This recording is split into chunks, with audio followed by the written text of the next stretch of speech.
people turn when they have lost everything? When a cruel catastrophe has taken everything they loved and cared about in life? Where do they turn when they're in despair? O&A Party Rock! It's showtime, folks. It feels good. It's cool. We're brilliant broadcasters. I'm thrilled. I'm excited. I'm ecstatic. Very respectful. Very nice. There is some shenanigans going on, and it just feels right. They're like two puzzles. We want perfect questions. We want some laughs. Some thoughts being provoked and thrown back and forth. I don't like flaky. I like cakey. I want to hug a cute dog. How fake was that? The name of this radio show should be The Happy Idiot and the Sullen Douche. Two total dorks. Am I listening to a radio show? Two DJs and a tranny lover. That's what this program's about, mister. Only creeps listen to this program. Yo, boys, what's happening, man? Turn your fucking radio down! Anyone around here ever smell my ass? It's lovely. Anthony. Come on, we're going to tell you how to get chicks. James. I'm Jim Norton, and I'm a horribly boring person. We just kind of laugh at him. He's getting better, but we got to break him in still. He's a candidate for killing his wife when he gets married. I love E-Rock under the console. That's Snapple and Mayo, your dumps must be lovely. And featuring... Hurricane Ben! Martini Steve! I think there's a degree of mental illness with everybody on the show. Ramon. Eric's breath smells like the diaper of a cancer patient. Can I say for the record that this program sucks a fat dick? I got a few ideas that could get us fired. Please use them. Please use them. But enough of this palaver. Let's get the show on the road.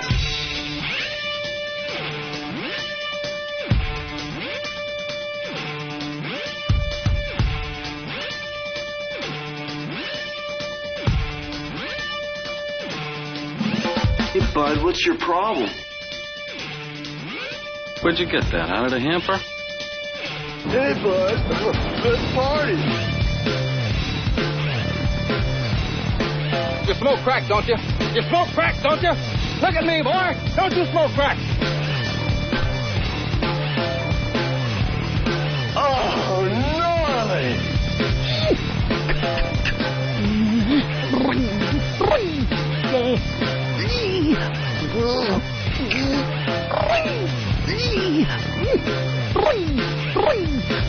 I got one.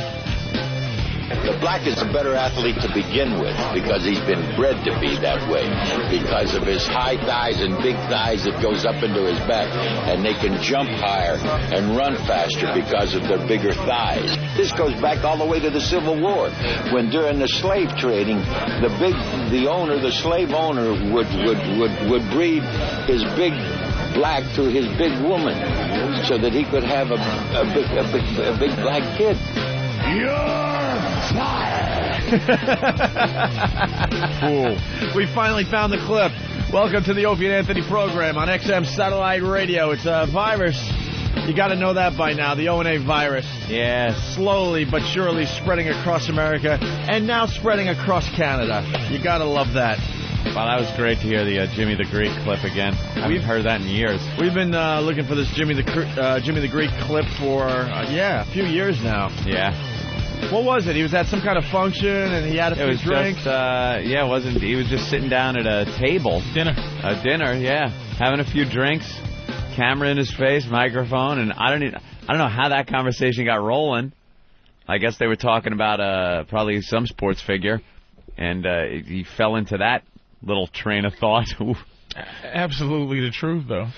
Never understood why he got fired behind his shit. There are some truths that are unspoken. You just can't say it. It was just the truth. It was just like, they bred big black niggas with big black nigglets to make big black babies. They didn't want some skinny weakling guy. That's what they did. And is that why black is a better athlete? Maybe white people was upset that they said black was better athletes. Yeah, maybe that was it. Pissed the white man off. Because the reason they are is exactly what that was. Just what Jimmy the Greek said. But back in the day, I don't think you could say that stuff. Can't say it now. I think he would have got away with it today. No way. Absolutely not. He would have got fucking not only fired, he would have kept getting rehired so that they could keep firing him. Well, that's what I mean. That would be the difference. You're right. He would do his time and then he'd be back on TV. Just crucified. It would be much worse. That was back during fucking All in the Family when he said that shit. That was back in the Howard Cosell days. Look at that little monkey scamper. I call a lot of people little monkeys. That was his excuse. Look at that. Can we find that clip too, the Howard Cosell clip? That's a great one. And I'm not sure that was racist. Like, sometimes I really want to say everything white people do is racist just to say it. Right. But, context is... people who don't understand context, I tend to believe women just don't understand context. Yeah. It's just the word is the word, and like, doesn't matter where it is or what it's being used for. Right. But look at that little monkey. It just was something that popped in his dumb. I'm sure he's latent racist, but he was an old Jew. How racist could he be? But I'm sure he didn't. He was probably pissed because it's like, my God, I wasn't trying to be racist. If I was trying, you'd have known it. You know? Look at that little cooner run. Yeah, exactly. And it pisses you off when you get accused of doing something that you didn't, that you do.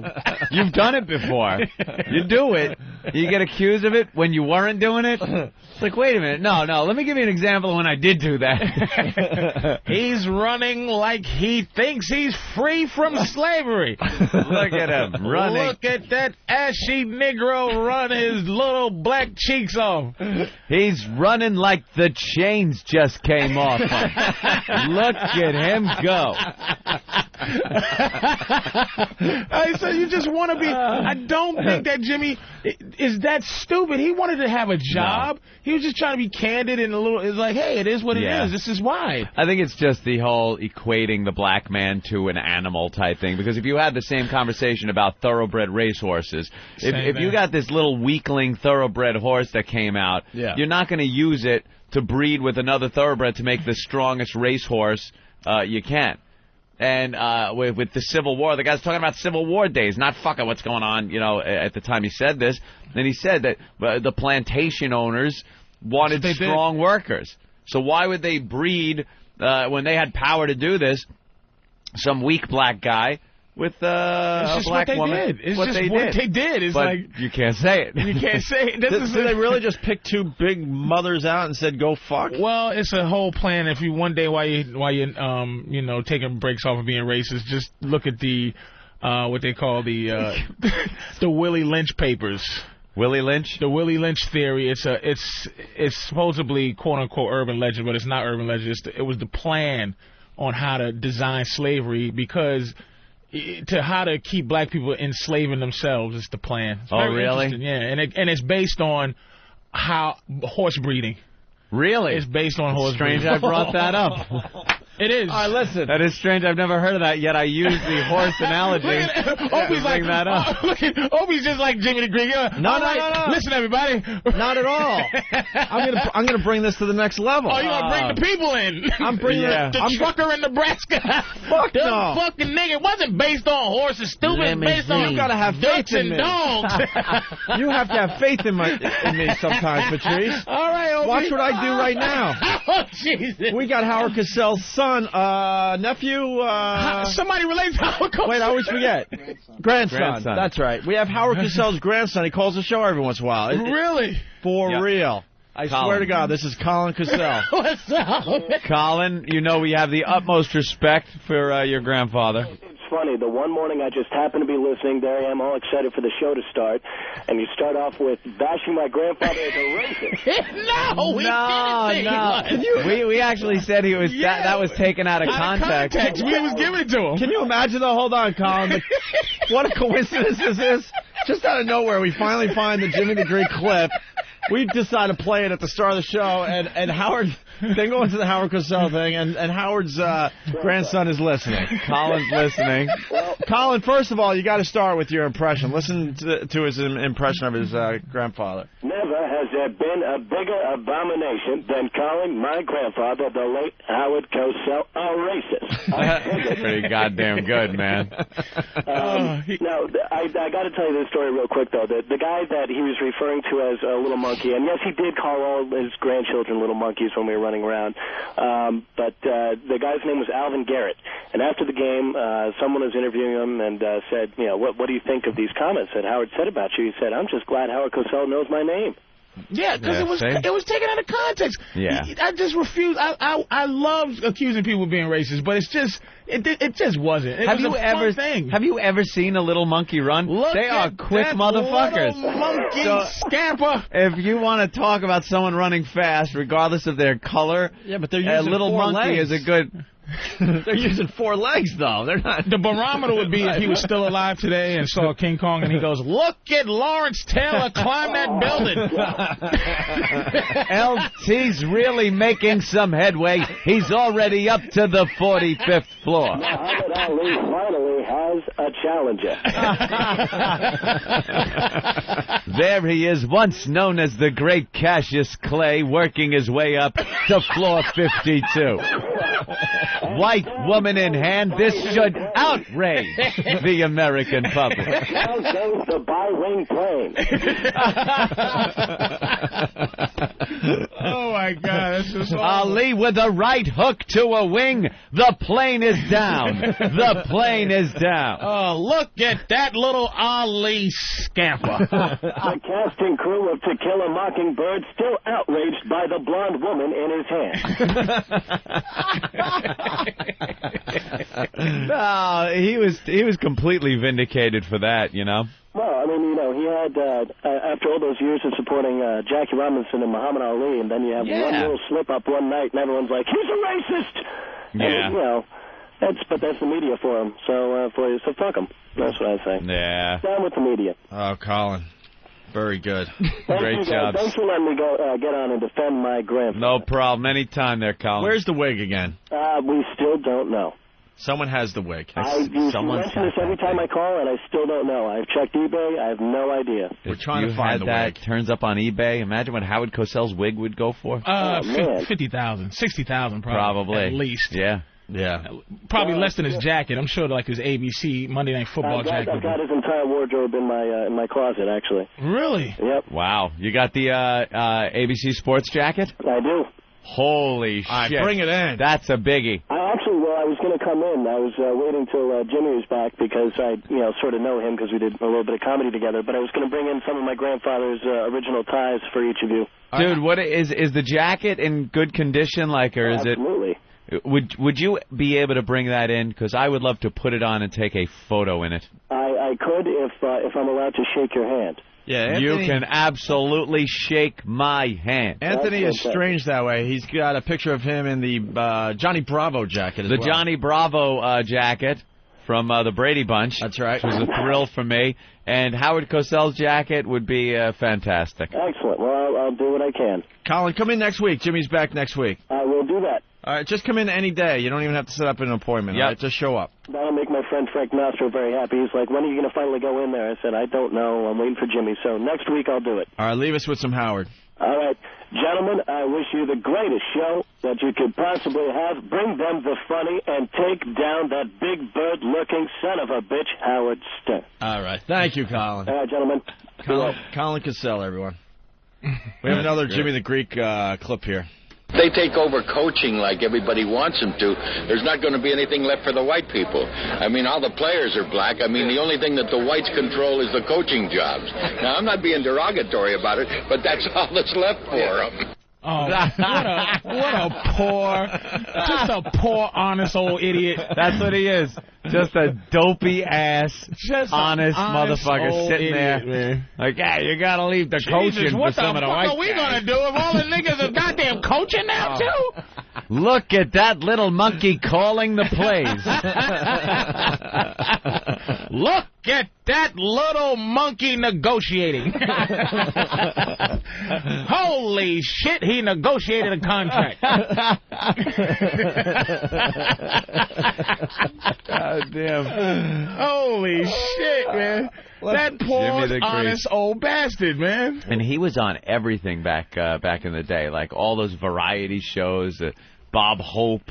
You know, he would turn up constantly. Whenever there was a Kentucky Derby, they would always, he was the first guy they would go to. Jimmy the Greek, your picks for this or that? Well, I don't know. I'm looking at this horse, and if it was a colored guy, I'd have to lay my money on it. The guy just didn't know when to cut it off and just shut the fuck up. Let's go to Neil in Wisconsin. Neil, what's up? Hey, guys, Max McGee, the announcer for the Packers about, 10, 12 years ago, Herschel Walker was carrying the ball, and he was running down the sidelines. He says, looks like he just stole a watermelon, headed south. He got into trouble for that one. Oh, my God. If you guys have this stuff, you got to send it into the show. Oh, my God. I had it, but take it easy, guys. All right, thank you, Neil. Mistaken racist comments. Yeah. And you just don't... that's why I don't want to give white people credit enough for being that knowledgeable about how to be racist like that. He doesn't want to lose his job. No. Right? So it's just he's a country boy. He's kind of goofy. Yeah. And that he's describing what it is, and it's like no. You can't say boy. You can't say monkey. You can't say watermelon. And you want to just turn around and say fucking racist, but you've given a little too much thought, and you're like, guy's just stupid. He's just stupid. And, really not a racist. Personalities. Just stupid. Yeah. Like Cosell's whole personality just doesn't lend itself to being a racist. It just lends itself to being like if you had a guy who was announcing, he just goes, "Oh boy, look at this fucking nigga run." Yeah, there you go. Oh boy, could be a problem. Look at this fucking hole in the water, holding the ball like it's a goddamn watermelon. Well. Yeah, another touchdown by a nigga. Yeah. Surprise, surprise, another nigga scored a touchdown. If it was like that, it'd be different. But it's like, look at this little holy Mongolis. Like an Italian player. He goes, holy cannoli. Holy cannoli. I gotta be a cannoli up in this motherfucker. Let's go to Steve in New York. Steve, what do you have? What about Wolf Blitzer on CNN with the Katrina thing? They're so poor. And so black. They are so poor. They are so black. When he said that. Yeah, we got the Wolf Blitzer, too. Oh, where's the Wolf Blitzer? Huh? He didn't get in trouble for that? He didn't get in trouble. Nothing. No, because they were so poor and so black. I mean, there really ain't. Yeah, we got all this. We got a lot of this stuff. We got to start playing it now. Oh, my God. Eric's trying to find that for us. Yeah, Wolf Blitzer during Katrina. Oh. He's talking with one of the reporters, and of course he's back in CNN Central there, the Situation Room. He's got all those cameras, all those video screens behind him, and he's trying to be a little profound, I guess. And he goes, and these people, you watch the heartbreaking video of them being evacuated from the rooftops and no food or water, and they are so poor. And they are so black. Wow. And if you didn't see him trying to muster up that emotion, like if he just goes on and just struggling and just what difference does it make? Yeah, who cares? When you look at it, all you see are a sea of black faces. Wet niggas. What are you gonna do? We have another one. Turtlehead. Hey, good morning, fellas. Good morning. Hey, don't forget, I don't know if Patrice ever heard it, Martin Luther King Day. Oh, what? That was the weather guy. Yeah, do we have that one? He got fired, man. Oh, my God. He got fired before they went to sports right after the weather. That is Freudian up right the away. ass hole. Because he was saying Martin Luther King Day, and he said Martin, like he slipped up before he even got to King. So King came out like Coon, and it didn't even all the way come out. It was like Martin Luther King, like, oh no. He was going to say cold front, or I don't know. He was thinking. He got all messed up. It seemed like it, but Freudian, yeah. It didn't seem like he. With his buddies, he could say that all the time, and then it came out when he. Yeah. Here's what I decree. Here's the decree we make right now. Mm-hmm. Before, when any white guy does something like that, the black community gets to vote on whether he gets fired or not. Yeah, but that's an instant fired. It's not, because if the black community gets to vote. You know what? Who black people didn't give a shit about was Rush Limbaugh, saying that. Remember he was talking about what's the quarterback for Philly? McNabb, and he goes, they want to, he's a black quarterback. He stinks. He goes, he sucks, but they're pumping him up because you need a black quarterback to be good. He got some heat for that, though. He got fired for that, for ESPN. He got fired. Oh, from ESPN, yeah. But I'm not positively sure that he's not.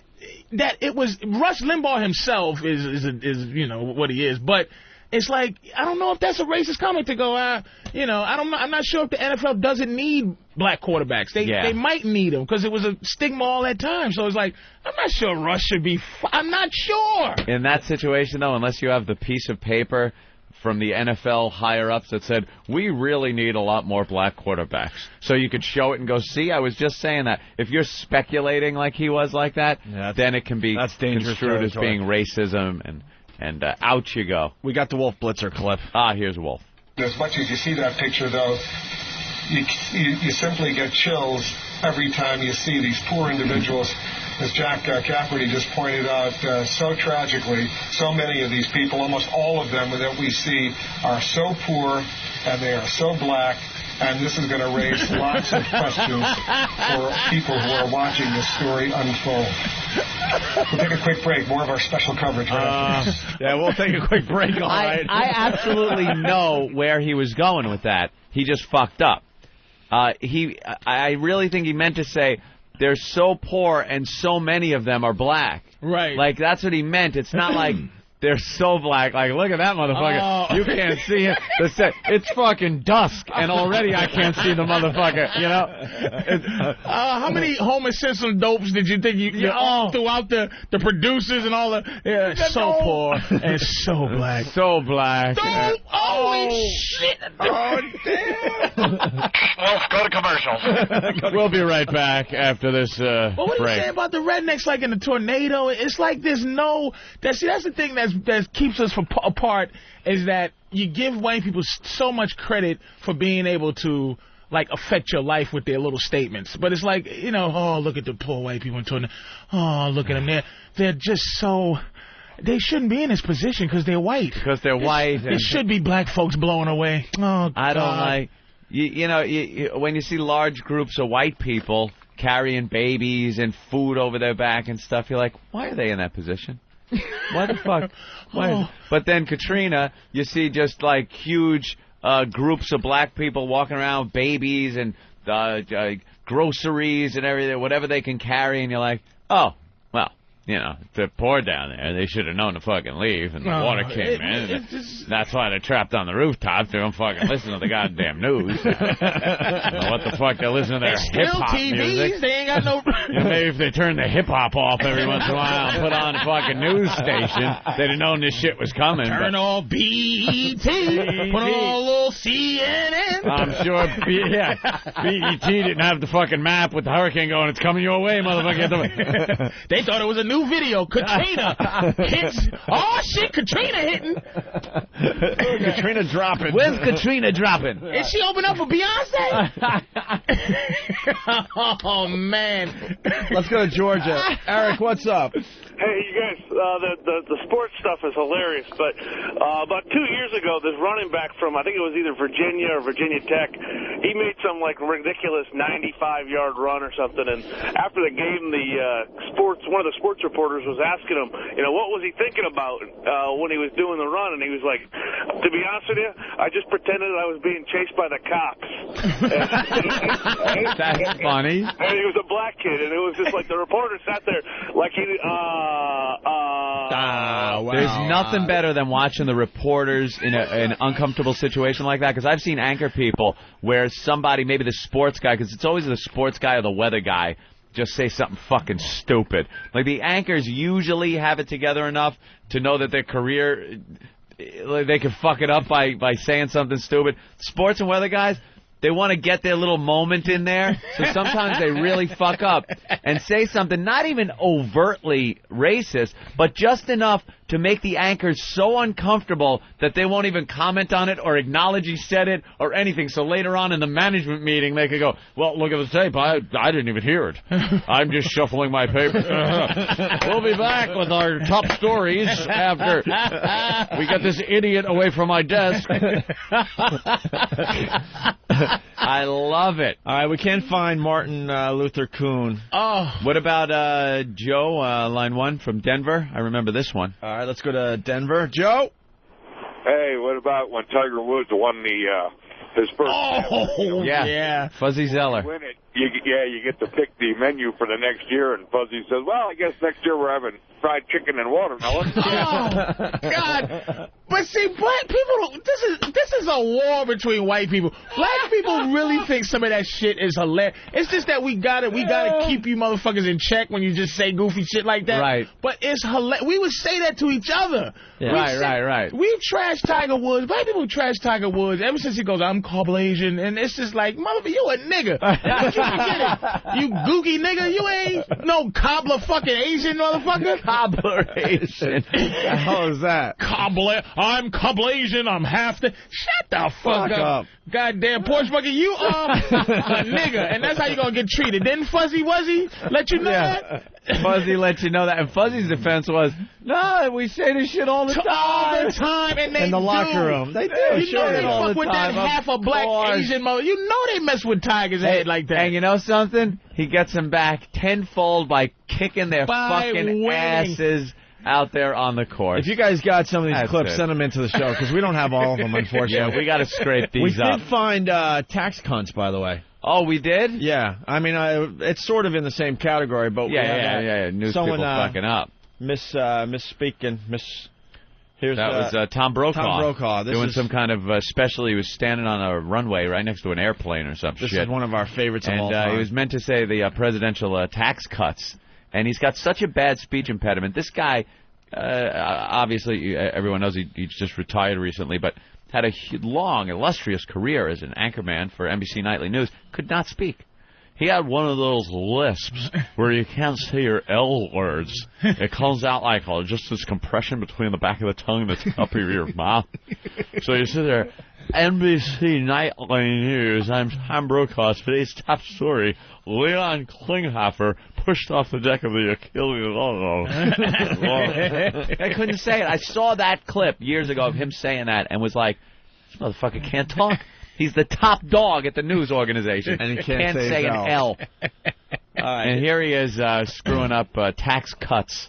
Listen to the little gap right after he said it when he knew he fucked up. But if the gap was any longer, he knew people would know he fucked up. So he trudges on like a pro. The key component in what the president insists is a job stimulus program. Ohio, a strong Republican state, is hurting economically. And as NBC David Gregory reports tonight, the president took his message right to a powerful Ohio Republican who is not convinced the tax cuts are the answer. Tax cuts. That long space sounded like 20 years, didn't it? Oh, yeah. Tax cuts. And to watch the video, it's a flash that comes over his face. Doesn't last more than a quarter of a second, but you see it.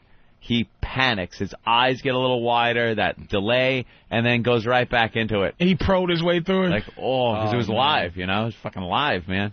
I think the best way to do it is to just pretend you did not know. If you say, like, so poor, so black, you just...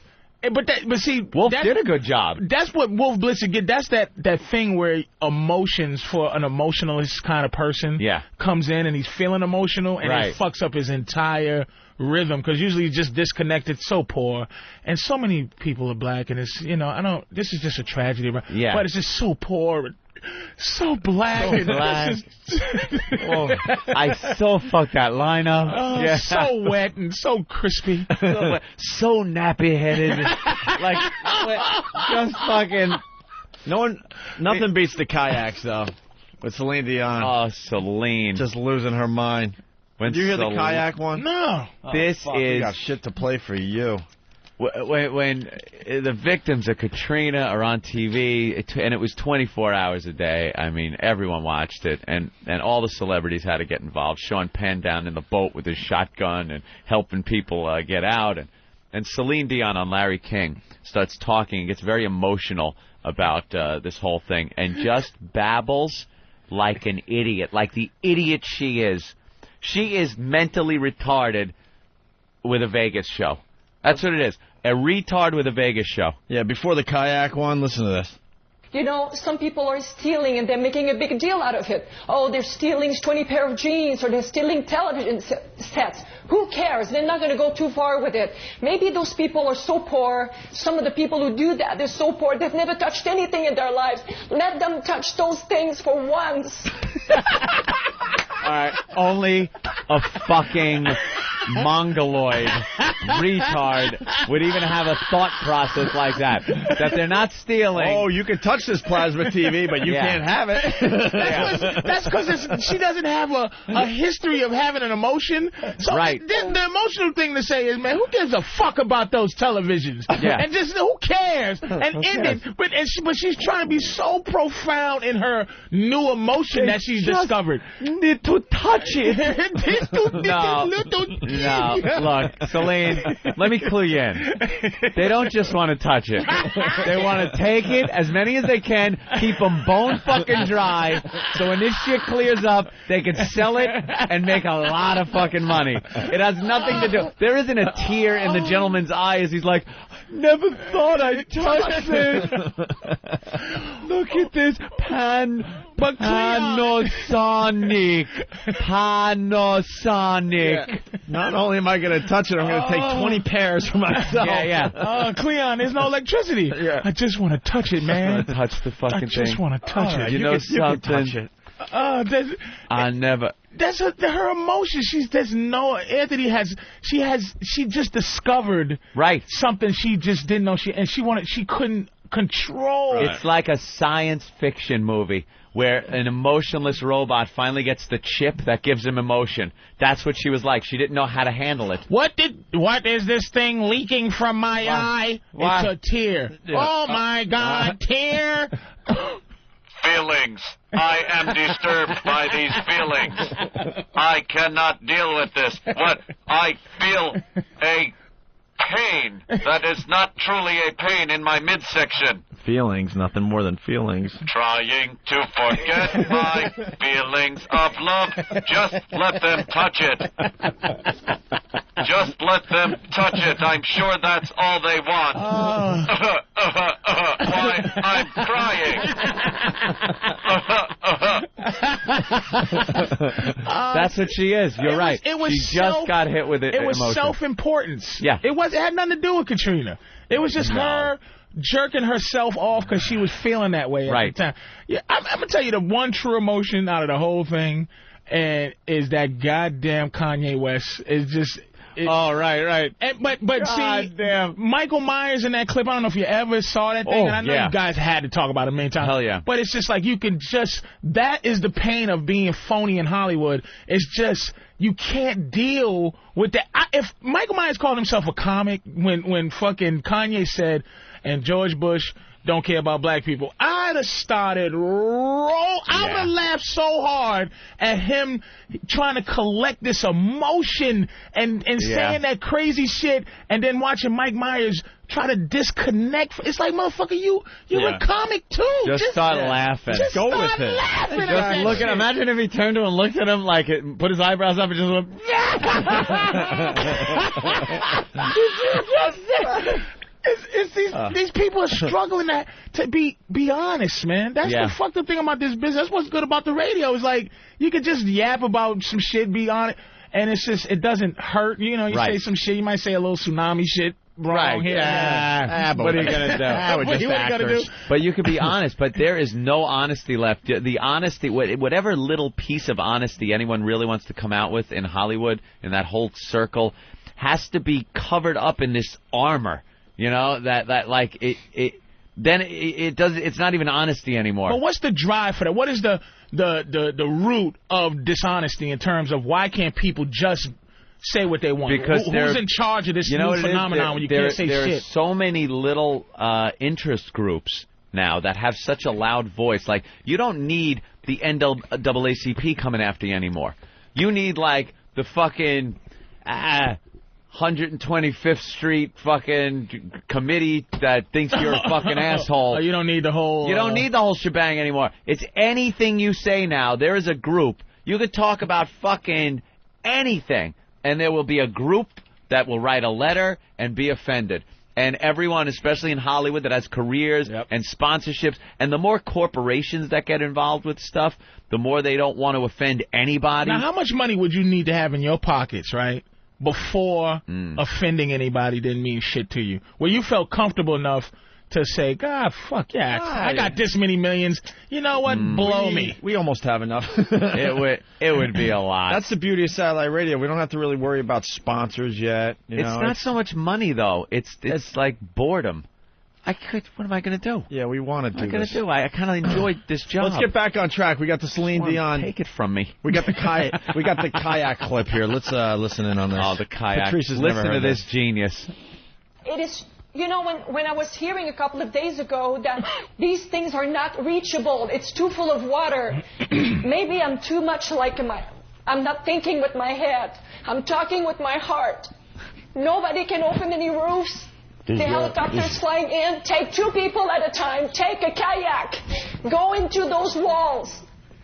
There's kids being raped at night. We hear gunshots. Big guns. What's that?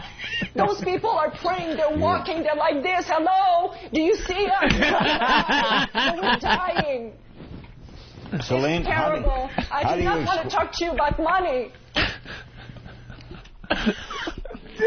Celine segue. And people are dying, and cheese, but things are floating away. How come gum? What? Die! Why? They punch my teeth. They hit me and punch me. My gums are bleeding. She sounded like, come on. Jerky. I drive cab, but my teeth, they're killing me. Is this dental malpractice? Take the kayak. Get through those walls. What walls? The walls? Smash the walls with the kayak? Children are being raped. The big guns and the what? And this is the guy sitting there listening to that shit said, Celine, the walls? What did you say? Smash the kayak against what? Against the wall? What? Get the kayak. What are you going to do with a fucking kayak, first of all? And then have the people do the kayak row? Yeah. They're going to be rowing with the single oar. No. You have to kneel in the kayak. Yeah. So that you can do the kayak row. You can't sit in the kayak. They don't know how to sit in kayak. Kayak. Get the kayak. Why would they take a kayak? You can't carry a fucking, a butter knife in a kayak, never mind a saw to get through a roof or a wall. Take the jackhammers and heavy equipment, put them on a kayak.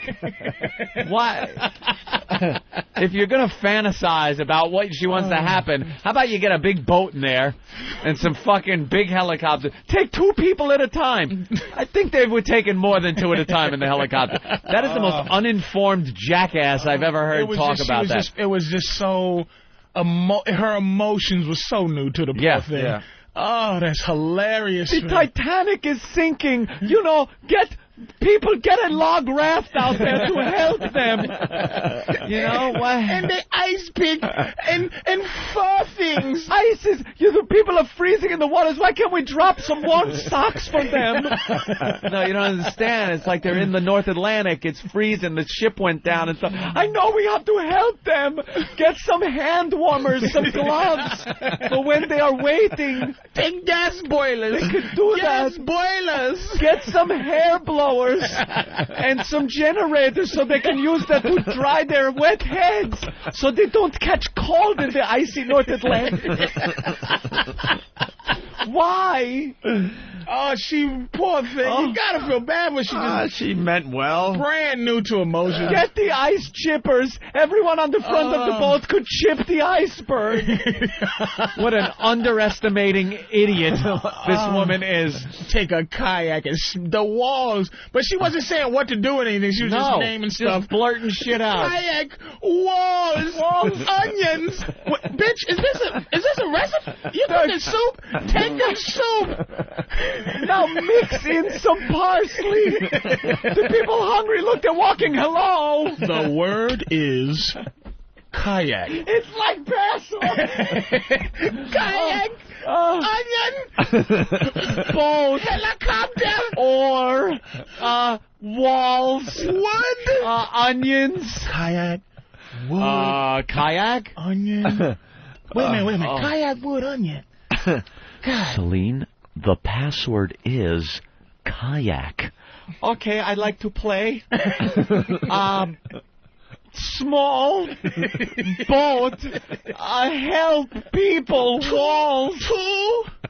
Alternating rowing. Helicopters. Rapids.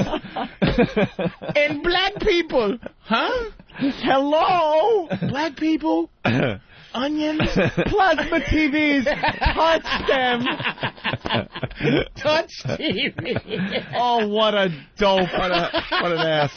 All right, now we got to back up a little bit. We found the Martin Luther King Day thing. Oh, God damn it. This all started with one stupid clip this morning. Yeah. We were sitting around going, how are we going to start the show today? And this is how it starts. It amazes me every day we pull this off. The next couple of days, temperature is going to stay well above normal after a couple of days well below normal. Here's a look at your extended forecast for tomorrow. Sunshine, 60 degrees, Martin Luther King Jr. Day. We're going to see temperatures in the low 60s and mostly sunny skies. Look at that as we head toward Wednesday, Thursday, and you're Friday. fired. And that guy's body temperature is about 120 right now. Oh, my God. I just went, they gave him the Oscar too long speech music. Here's what I think happened. If you would play it again, you could hear this. And this is, maybe I'm wrong, but I'm giving the guy the benefit of the doubt. Why would you, first of all, why the fuck would you go on the news and say that on purpose? You wouldn't. Just wouldn't. You wouldn't. He's saying Martin Luther King Jr. The ooh in Junior and the K in King. Did you ever mix shit up? So he mixed King and Junior and got Coon. Martin Luther Jr. He would have gotten Martin Luther Coon Kingier. But say Coon and King. King starts out completely Yeah, but if different. he had Junior in, you ever get ahead of yourself in your head as you're speaking? So as he says the K for King, he's already got the ooh for Junior, so it's Coonier. But he corrected himself too soon, I think. It's a wonderful day here on George Washington Lincoln. What? Washington Lincoln Day. George Woodentooth. George Washington. Let's listen again here. The next couple of days, temperature is going to stay well above normal after a couple of days well below normal. Here's a look at your extended forecast for tomorrow. Sunshine, 60 degrees, Martin Luther King Jr. Day. We're going to see temperatures in the low 60s and mostly sunny skies. Look at that as we head toward Wednesday, Thursday, and Friday. Do you think Friday. the sweat just immediately was on his forehead? I got a warm front going across my forehead right now. You know all that mud makeup that they put on your face? Yeah. Do you think it just started dripping down like a landslide over his eyebrows? Yeah. His head, he's Flop like, sweat. He's like, I'm really fucked. I'm fucked deeper than a Doppler 2 million. I'm Doppler 3 million fucked, baby. On this one. We'll have the rest of the forecast tomorrow. Honey, if you can hear me, get my resume to Kinko's, please, immediately. Fire. But did he say the N in coon? No, it was like cool. Well, he could have said cool. I thought I was going to mix cool and Martin Luther King. Cool Jr. Maybe he was trying to fit the word cool in there. That was a slip up. He couldn't get out of that. He couldn't talk out of that. But it could have been Freudian too. This motherfucker could be the most racist guy. This going, another Martin Luther Coon Jr. Day we got to sit through, huh, motherfuckers? I got to do my weather. Yeah, let's go. I got to do my weather. I'll be right back though. Let's go to Ray in Virginia. Ray. Hey, man. Hey. Hey, you guys need to try to find the one where Shepard Smith makes a huge mistake. He's talking about J-Lo, and you know how he always does his little funny little sayings he does? He gets tongue-tied. Yeah, I remember this one. Do we have that one, Hawk? Yeah, we're the looking Shepard for it right Smith now. J-Lo comment. What'd he say? The look on his face is priceless. And then he apologizes. You can just see it on his face like he's saying, oh, I am so He says fine. blowjob, basically. Yeah, not basically. He says blowjob. He says blowjob instead of, I don't even remember what he was trying to say at the time. Yeah, we'll try to find that one. Damn it, I love that cool. one. Thanks, buddy. All right.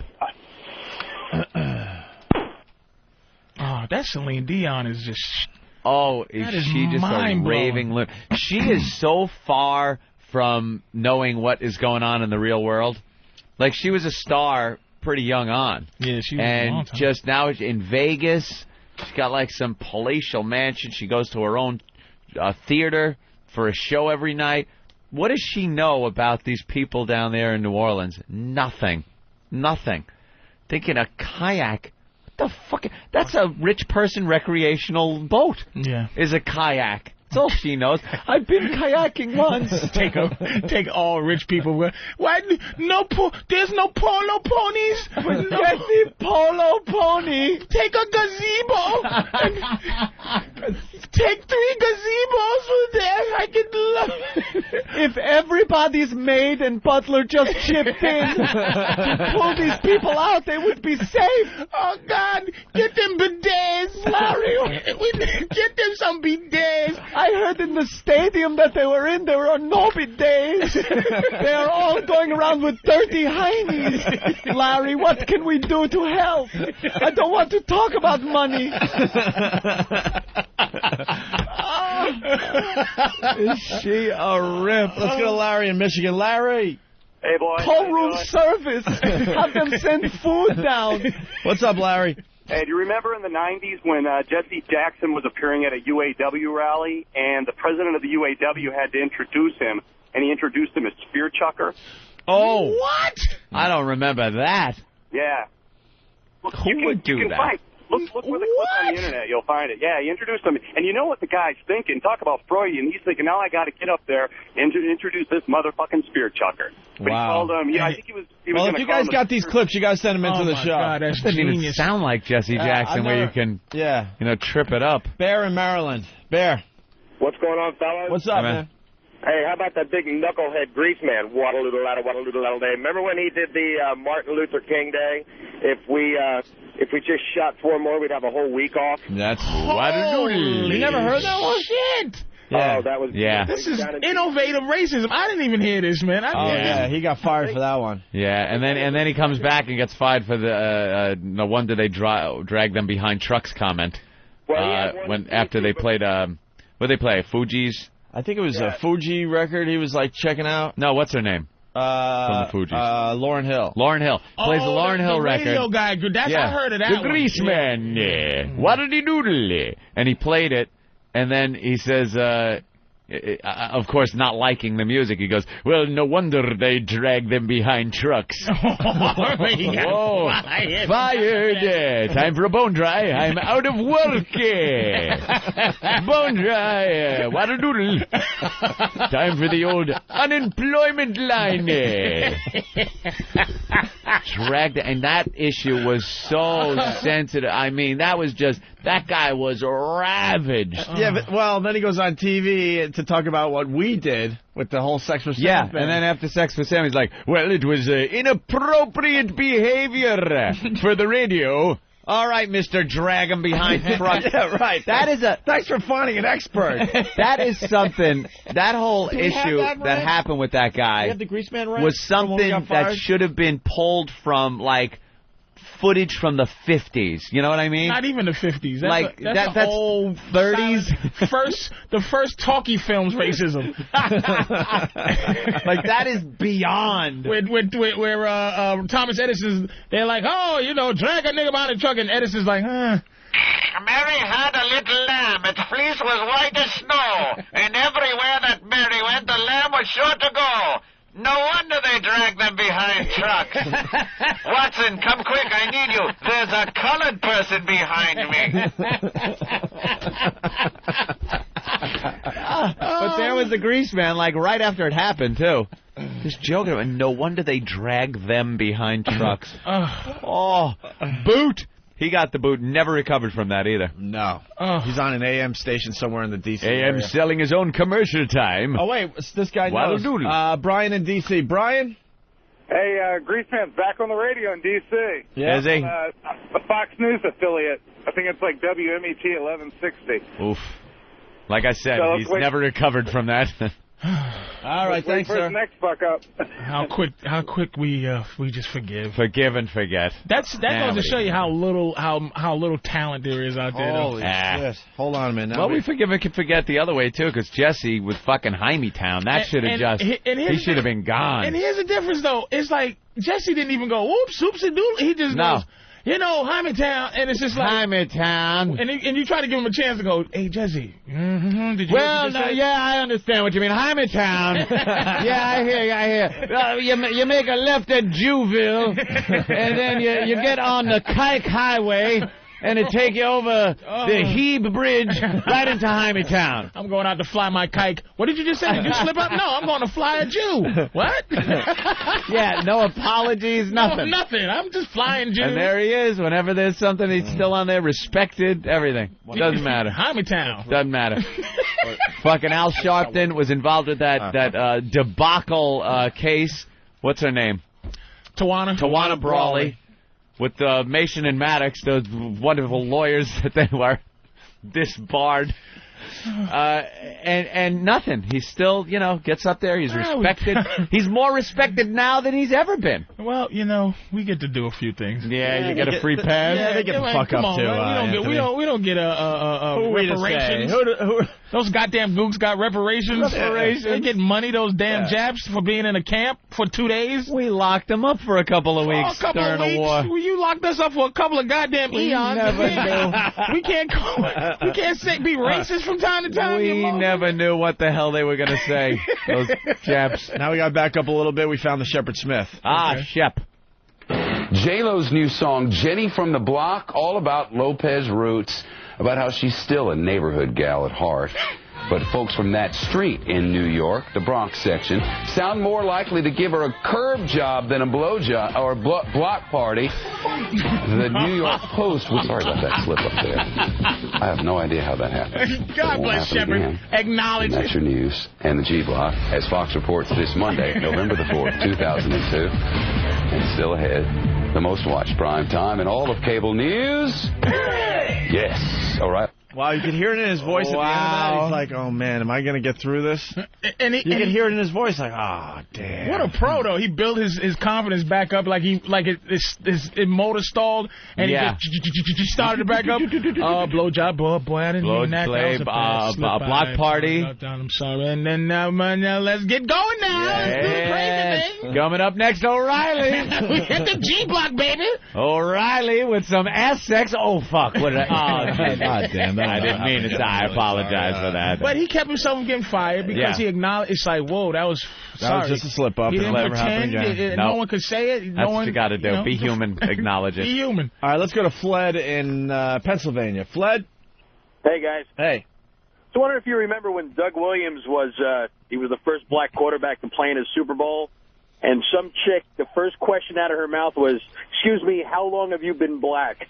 Wow. Are you kidding? I swear to God. It's got to be somewhere out there I have to look for. Yeah, once again, if you guys have these clips, please send them in to steve@foundrymusic.com. Thanks.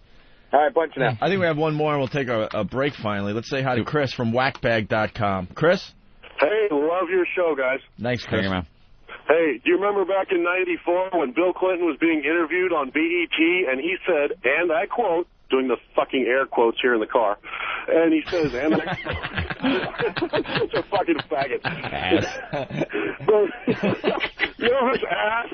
Anyway, he said, black people watch the same TV news at night that regular people watch. And that's what white people think. Oh, wow. They're almost like real people. They're almost regular. Really? You know who Nirvana is? You're really regular. That is hysterical. You was irregular before. There are times, though, you don't know what to say. Like there'll be maybe a kid with Down syndrome or something, and you'll see him do something that amazes you that they're actually capable of doing that. And you'll say, wow, he was doing it like a normal person or a regular person. And that is so un-PC, but it's the truth. That's what it is. Right. You say normal person, and then people argue, well, what is normal? Right. You're judging what's normal. No. I know that ain't normal. That ain't the norm. I thought every time you said something, every time a person says something that's politically incorrect, like you go, oh, wow, I thought that was something normal. I thought that only you got offended and the person you was talking about didn't give a shit. Right. But I thought midgets was something that regular tall people was getting angry at. midgets don't like the word midget. No, they hate it. I thought midgets, hey, you little midget. And he's like, hey, that's what I am, baby. But he's like, I'm a little person. Little person. Motherfucker, you a midget. Little person. What? You're not a little person. That puts too much pressure on me to be considerate of your fucking thing that is evidently a problem. You know what I'm saying? It's like you are a goddamn midget, motherfucker. Don't put me in a bad wrong spot. About that too? It's a great word. What's wrong with midget? What is wrong with that word? I don't understand. It was never used as a derogatory term towards midgets, towards little people. It was just never like, you fucking midget. You know, hey, don't use the M word. I'm going to be pissed. You know, it's just what they were. And then all of a sudden, they just decided, no, midget is a bad word now. We want to be called little people. What do you think they was calling them on a set of Oz, on the Wizard of Oz? Get the fucking midgets. Get over there. Here's the midgets on the set. Midgets on the set. We're doing the Yellow Brick Road scene. Midgets to the set, please. And you know they weren't like, motherfuckers calling us midgets again. But we're little people. Hey, director, down here. We're fucking little people, asshole. You know, we're not going to answer to midget anymore. All right, little people to the set. Thank you. Much better, motherfucker. It doesn't happen like that. Is this midget cursing me the fuck out? Yeah. Get out my face with your thumb arms before I toss you through a window. And you know back then, they were a dime a dozen, too. Like, they've weeded them out with friggin' testing with and genetics shit. and shit. Genetic. Like, there's a fucking doctor. The second you shoot a load inside your woman, he could be bedside going, it's going to be a midget. Kill it. I saw the test that we did. I could see by the residue left on your mattress. You fucking midget. You want? I'll bring the equipment in right now. We got a vacuum. We'll suck that fucker right out. You won't have to worry about having to be embarrassed for the rest of your life. But back then, that was a dwarfy load. That load was dwarfing. God back damn. then, one of those motherfuckers mouth off about little people. They swing the door to MGM open. Any midgets want a job? Any midgets? Oh, hey, I'm there. Follow the Yellow Brick Road. And then a bunch of midgets come running over the hill like gremlins.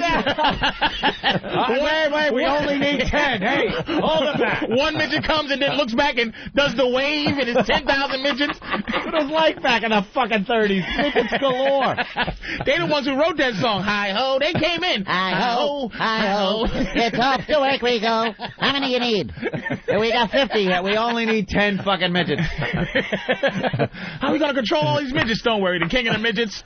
Attention.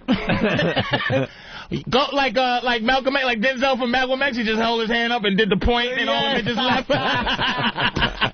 Brought the midgets down to the MGM theater. There's some midgets out there that need work. Listen, take these motherfuckers and go. And then the women in the cop then goes, no midget should have this much power. You right, nigga. Assalamu alaikum.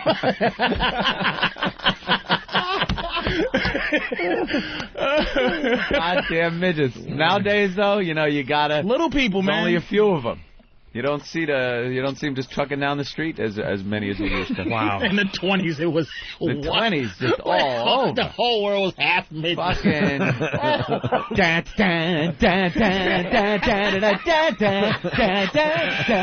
Little midget hands doing the Charleston. Hey, baby, you want to shake a leg at the Cotton Club tonight? Now you're hard-pressed to find one. I could go a month. Hard-pressed. It's hard-pressed to find a midget. Dude, you go out there, I dare you, a fucking month will go by, 2 months, 6 months. You won't see one fucking midget. Trace, you have no idea. We have a bit called the Midget Sighting of the Day, and we can't do it every day because they're hard to find. It ain't like the old days. As if people are looking. They're looking. You're hard-pressed to find them. Listen, we're doing a remake of Wizard of Oz. We're doing Wizard of Oz 2. We need midgets. Damn. See, we interrupt this program. They got a CGI midgets. Yeah. Ozone Midget Sighting of the Day. See, we have an intro and an outro for the bit, but we can't find midgets. And the only reason it is a bit in the first place is because a midget sighting is something unique. It's very rare. It's rare. Yeah. And then so the person will call and describe what he's seeing. You think we're kidding? Listen again. We interrupt this program to bring you the Ozone Midget Sighting of the Day. And then we get this. Dude, I'm in the supermarket right now, and I see a midget, and he's pushing the fucking shopping cart. I swear to God, it looks like he's on that playground thing where you swing from one bar to another. He's reaching up and pushing a fucking shopping cart. It's the funniest fucking thing I ever seen. Well, we got one sort of. Bob in Baltimore. Bob? Hey, guys. Hey, Bob. What's up, Bob? I can relate what happened to me with one of them little fuckers one day. Yeah. Me and some friends went into a bar, and I'm 6'4". And there was 3 or 4 of them there. We started striking up a conversation with them, just talking. And I said something to the effect of, you know, it must be really tough being a midget in this society. Well, the guy took such an offense to it, the little fucker come over and punched up right in my nut. They do have a great height for really nailing you right in the balls. I mean, you know, I thought, what the fuck did I say? Yeah, how do you defend against that? We're not midgets. We're little people. That's exactly what he said. He said, we're not midgets, we're not munchkins, and we're not dwarfs. All right. Man. There's the money. Yeah. Fucking Ron Jeremy. Porn on cell phones and iPods. Adults only. This is a news report that they're doing right now. This is the stuff I've been talking about. Mm-hmm. Everyone's downloading shit onto their phones and onto their iPods. Yeah, they were bragging that you could get, like, the Desperate Housewives on your iPod. Fuck that. Who the fuck cares? It's all going to be about... Give me gas for my cell phone. Quick porn clips. It's not going to be about sitting there and watching. Mobile porn sales this year, $1 billion. $1 billion. Why the fuck don't we have things like the Wiffle Ball Bat Challenge available for download in its entirety? Hardcore pornography. That's what I'm talking about. Quick clips, 5-10 minutes, where people can download it onto their iPods and cell phones and watch in glee. What about a clip of intern Bill smelling that homeless hooker's ass? That homeless hooker's ass. Whoa! Oh, it was beautiful. She came in here just stankin'. Took all her clothes off, not a stitch on her. All fours on the Liberator. A mess. She was homeless and she hasn't showered in a while. It stunk so bad. We made her spread her ass cheeks open, and we made him put his nose 1 inch from her actual hole. Yeah, and sniff. It was a beautiful thing. Breathe deep the gathering gloom, and he did. Watch lights fade from every room. I had to play that fucking song 1,000 times, man. Of course you did. Moody Blues. And, yeah, like that stuff, who wouldn't want to download that? Ron Jeremy's got his own site now. I just saw that. Yeah. Where you could download porn to cell phones and stuff. That man's a genius.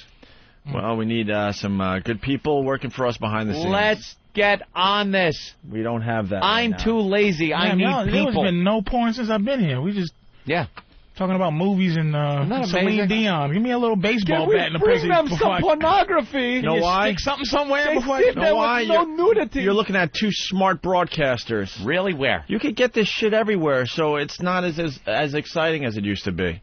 Having the naked chicks on the radio. We do it every so often. We do it just enough. I'm talking about me. Truth wants to see it. Oh, you just want to see it. Jesus Christ. Opie turns it into, because we're geniuses. I know that. We are But can I see a baseball bat in the ass, our please? career we're talking about, Patrice. We jumped on satellite radio a little over a year ago, and we're like, fuck, shit, cunt, blah, motherfucker, and we would go to the phones, and people are like, yeah, so what else you got, man? Who cares? You get cursed. Woo-hoo. Hoo-hoo. Hoo-hoo. Tell him, Fred. All right. That was a hell of an hour of radio. Wow, it's an hour already. Now we could go into midget talk. They're standing by, but...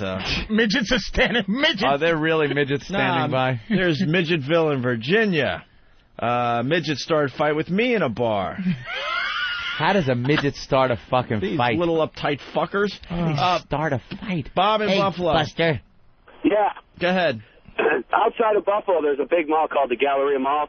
There's a midget that's actually a security guard, and every time we're in there, I mean, I got a 12-year-old daughter, and he ain't no taller than her. I mean, we're walking through the mall, and this guy, he's walking around with his fake New York State Trooper black hat, and his shoulders are all up in the air, like his shit don't think he's walking around. And every time I see him, I just start cracking up thinking, what the hell is he going to do against a motherfucker that's going to grab something from the store and run? You could just outrun him. He must have been born in, what was that town, Lovejoy? Oh, Jesus. Was it Lovejoy? Yeah. Local reference of the day. Oh, Thank look you. At that. Oh, my God. Dude, I spent 3 years in Buffalo, this Lovejoy area. Holy shit. I took a drive through that once. It's a ghost town now. Really? What did they find? Like nuclear waste under the neighborhood? Oh, was it sort of like a Love Canal kind of thing? Yeah, what was the story there, Bob? Yeah, a lot of midgets? No, in Lovejoy they didn't find it. It was just outside of Lovejoy, more of East Buffalo, South Buffalo area. They found more of that nuclear waste crap. Yeah, they found some nuclear shit, so that this town just evacuated, and it just sits there to this day. They didn't know. Although I heard that shit. Although I heard they made it into very cheap housing, and people are buying up those houses now. But when I was up there, you would drive through these neighborhoods. It was creepy as hell, man. There was like grass growing through the sidewalk now. You know, all the houses unkept, obviously. Kids' toys in the driveway still. I mean, people just took picked their up and shit left. and left. And this town just sat there like a ghost town for many, many years. Creepy. They ain't getting any better, that's for sure. And the roads, you know, little like almost little trees, not we're growing through them now, and it was unbelievable to check out, man. They would dump shit that would just make ghost towns out of places years ago. They had no clue. Like there was a factory that made watches, and they made glow in the dark numbers, but they were hand painted. So there were all these women that would sit around with these little paintbrushes and dip them in this radioactive paint. It wasn't like the glow-in-the-dark stuff they have now, kind of safe. This was like radium or some shit. And they would just dot, put little dots around the dial. They unscrewed missiles. Climbed up a ladder, dipped it in the missile. Take a handful of fucking chowder out of that missile, nuclear goop. And in order to keep the brush tip pointy, they would lick it. Oh, no. So all these women were just coming up with these 5-headed children. Flipper babies. Flipper babies. So they figured out that it was the paint, and what do? Just dump barrels of this stuff. Just dump it into the wastewater, into the water and the surrounding area. Now it's like baby Hiroshima over there. And then they built on it. Years after the factory's gone, years, they build on it. And all of a sudden, the children started coming out all fucked up.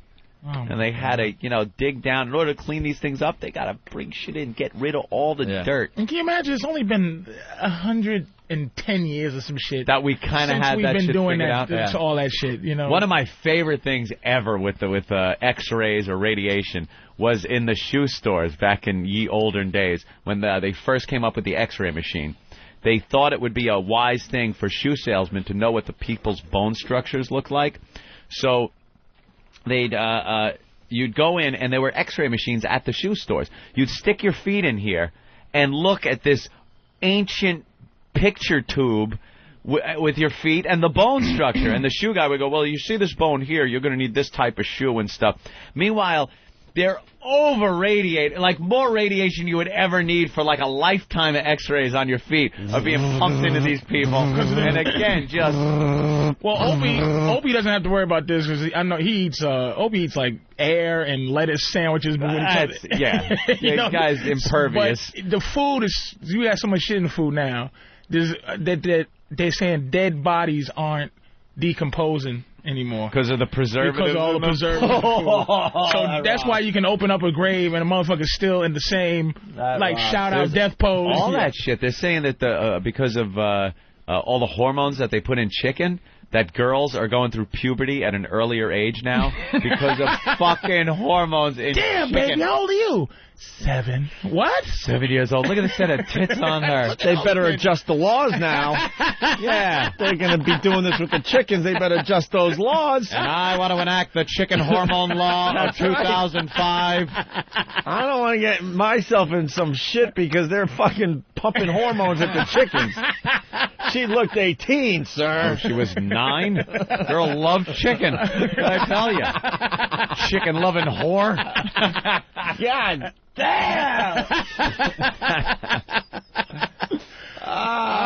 Shit. You better lower the age. If you're going to use hormones on this chicken, motherfucker, you better lower the age. We got Mermaid Baby update. We did this story. God damn it. I just saw Mermaid Baby on the TV behind you before. It was disgusting. They sort of fixed her. Mermaid Baby's Feet legs stuck together. This is a little update on a story we did a while all the way ago. up. are stuck together. Yeah, she The had feet no and the snatch or legs. anything. She just had, she looked like a mermaid. No vagina? It was all just one piece. I don't know, they didn't show it. Well, she had to pee. She got to come out of somewhere. Nah, they had to poke a hole somewhere. Oh. I'm serious. There's no hole. Poke a hole. Get the kayak. Get the kayak. Get to help the mermaid baby. What the password? The password is mermaid baby. Mermaid baby. Legs together. Ankles. Vagina. No. No. Vagina. Poke. Larry. Break through that snatch with the kayak. Kayak. She needs to pee. All right, here we go. Mermaid baby update. God damn it, man. We wanted to break a half hour ago. Yeah, let's hear and it. I swear to God, we walked in here. We didn't even say hi to Patrice. We're sitting around and how the fuck are we going to start this today? It just starts on its own. You may remember the little girl by the name of Milagros Seron. She was born with what they call the mermaid syndrome. This girl from Peru. Well, she's now 19 months old, and there's some good news. The unforgettable image of a baby girl, born with her legs fused seamlessly from her thighs to her heels, feet split in a V like a mermaid tail. Blowing kisses and charming a mob of journalists, the miracle baby, as she's affectionately known in Peru, made her first appearance since a successful surgery to separate her limbs 6 months ago. She is physically stable. Her vital functions are stable. We haven't encountered any problems with her. Her motor skill development is within normal levels. Yeah, but there is a problem. Wow, shit. Well, we find out in this clip. Milagros Seron was born with mermaid syndrome, a rare congenital defect which few babies survive. Her given name rings true because Milagros means miracles in Spanish. I'm proud of this success, says Milagros' father, and I'm happy to see my girl like this.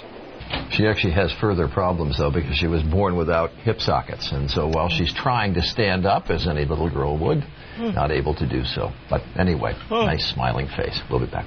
No, but anyway, nice smiling face.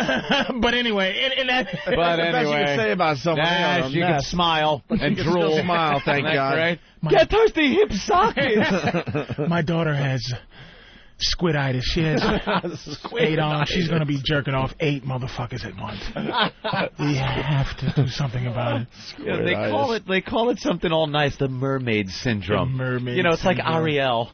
Here she comes. And the thing is, they don't call it that. Songs. Who the fuck? When have you ever fucking heard that? That means that they saw her and go, when it came out, and damn, this bitch is like a mermaid. It's a fucking mermaid. Mermaid. Mermaid syndrome. They call it mermaid syndrome. I'm sure she looks just like Daryl Hannah. But her name. Just like it, right? I'm sure she eats lobster. Yeah. Milagro. Just lobster shell. You know what I've learned? If you're from one of these countries there, Peru, Ecuador, El Salvador, any of these countries where you need to come here to have your kid be worked on because technology down there, they do it like a rock. Don't have a baby. Don't ever name your baby something like Milagro. It means miracle. Her name, strangely enough, means hope. What's Spanish for normal baby? Name it that, so you don't have to deal with the fucking irony. Fred. Her name is Fred. And perfectly normal. Look at that. 10 fingers, 10 toes. Beautiful child. Her name is fucking Fred. Oh, God. Don't name it. All right, we're going to stop there. Name is Charity, because the people have been very charitable with her affliction. She has seal syndrome, which has flippers for hands, a mustache, and tusks. That would be walrus syndrome, but I'm working on without a net here, people. Oh, shit. Look at how long her face is. She has pony face. Yeah. It's gotta be cute. Her little, cute, adorable pony face. And she's so stubborn. Yeah. Look at her go. She has half a Hulk face syndrome. Oh, my God. Oh, shit. Oh, God, Always something adorable. Justin in New Mexico, fuck that. Just throw her in the ocean, and if she is a mermaid, then she will survive. If not, then no more worries from me. Yeah.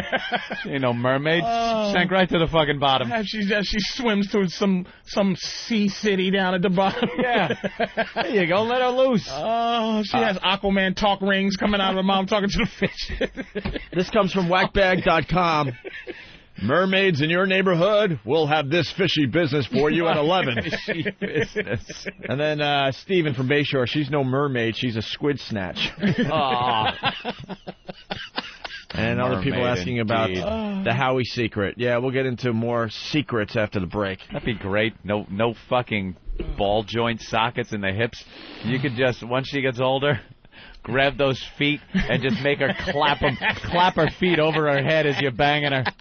Look at her. Hey, she applauds at her feet over her head. No hip sockets. If she looks sexy, though, I think that would definitely, work out. If she's a sexy chick and just how all in the fetishes and just have an actual mermaid as your girl, you know what I mean? Mermaid girl. I'm with mermaid girl. Come on, baby. Bitch, sit on that rock over there in the middle of the ocean. Hey, someone grew up in that Watchtown you were talking about, Anthony. Scott the trucker. Scott? Hey, what's up, guys? Hey, man. Yeah, you guys were just talking about that watch factory, man. It was Elgin Watch Factory in Elgin, Illinois, dude. Yep. I grew up there, and I remember that factory sitting there, dude, for years. It just sat empty. And somebody bought it and wanted to build like a fucking subdivision or like a shopping center or some shit there. So they start tearing the fucking building down. Well, they get down to the fucking basement, and they found like a basement under the basement. And when they fucking opened it up, there's all these fucking nasty-ass leaking fucking drums and barrels and shit, and all this fucking nasty shit. So they brought somebody down to check the shit out, and it was all fucking like radioactive. You are, and you know what the radiation did? It made you a potty mouth, sir. That was every other word was fuck or shit with this guy. He has fuck shit and disease. it came down to a fucking factory. There's shit all over the fucking place. Then they found a fucking basement under the fucking basement. And there's more shit in the fucking barrels. He has slow Tourette's. Yeah, so I'm gonna fucking barrels with the fucking shit. Inappropriate speech syndrome. He just curses all the time. Oh, God. Let's go to Joey in Louisiana. Joey. What's up, boys? What's up? What's up, my nigga? Who you talking to? Who? I was Hawk? talking to Anthony, my bad. What up, Joey? Listen, if I see an ugly bitch on the street, does that mean she has Puggle syndrome? Puggles are adorable. Right. Little ugly bitch You crash. Let it be known that Joey from Louisiana, wrecked our flow this morning. He's the one. He's the reason one that we makes went us to break. go to break now. We were on such a roll. There was no stopping the show for break. Forced to break. That's it. That's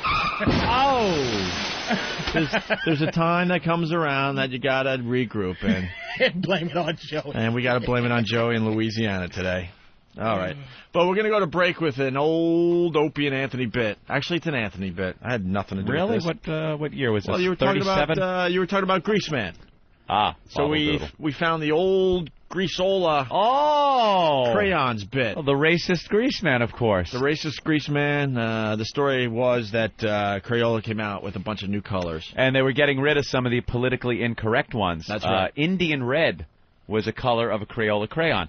And it was supposed to be India red, based on some clay color in India, and that's why it was called Indian red.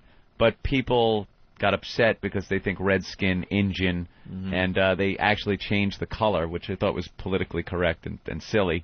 But the Greaseman had just gotten fired for his racist comment, and we kind of brought the two things together. Yada-doo, diddle-day, yada-daddle-day, yada-dee. Now, Greaseman, when are you... Snarlins. I was being offensive. Yada-doodle-dee. Gobble-dee-goo.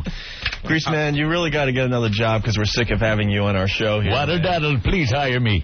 No. Somebody hire me, the Greaseman, for a radio show. Well, I hear that you're looking at a job for Crayola.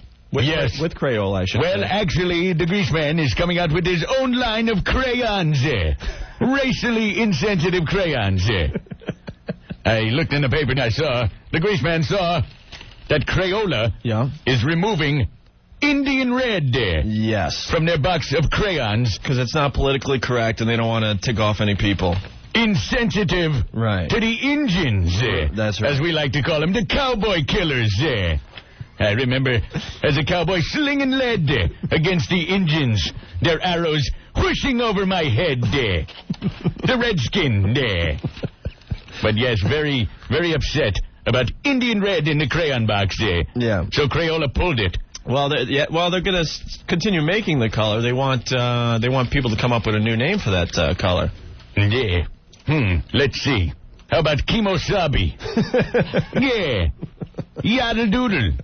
Snarling. Bone dry. Yeah. You're just not politically correct, Greaseman. Well, I'm hoping to get some money with my new crayon line. Oh, yeah? Yes, Greasola crayons. Greasola crayons. Greasola crayons.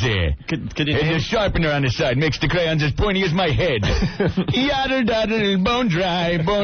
Yeah. Now, could you name some of the crayons that you will be offering? Well, let's say a young child, a little young waif wants to draw the sun. Oh, that's nice. Nice bright sun. Sure. Little picture in his kindergarten class. You know what color he'd use? In the Greasola crayon set? What? Chink yellow. Yaddle daddle. Just a big circle. You can get colored in with some chink yellow. Yaddle daddle. And of course, you can't complete the scene without maybe some flowers basking in the heat of that chink yellow sun. Well, that would be nice, sure. Right, so you draw some tulips. Okay. And, of course, you use Homo Pink. Homo Pink, a shade of pink loved by bone smugglers everywhere. Yaddle diddle, doodle die. How about Polish purple? Ah, Polish purple sounds neat. Polish purple. Why Polish purple, though? Well, look, it's green. Yiddle diddle die. The crazy Polacks can't get the colors right there. Oh, my. Mick Green. Mick Green, yes, okay. The color of the shamrocks. That's right. Mick Green, bone dry, yeah. Yaddle daddle. Wow. And, of course, wetback brown. Of course. And then, of course, I have the special Italian crayon there. And what's that? Look, it's a grease pencil. Greasy little Dago pencil. Yaddle deedle doodle die. Bone dry. Very nice. Oops, I'm being removed from my seat. Hey. Oh, it's happening again, there. Whoa. Yaddle There they go. They're yanking him out of the studio again. Oh, look at that. Dragged him out again. He's going to go back on his apology tour. Greasola crayons. Greasola crayons. Boy. That's kind of cute, huh? A little insensitive there. Big time. All right. Now, we all know that Opie and Anthony Wow stickers are your tickets to seeing some beautiful bosoms. Well, yeah. Did you know that Wow stickers have many other uses? I built my entire house out of Wow stickers and 2x4s. Solid as a rock. Oh, crap. I'm not insured. Get your official Opie and Anthony Wow stickers at opieandanthony.com.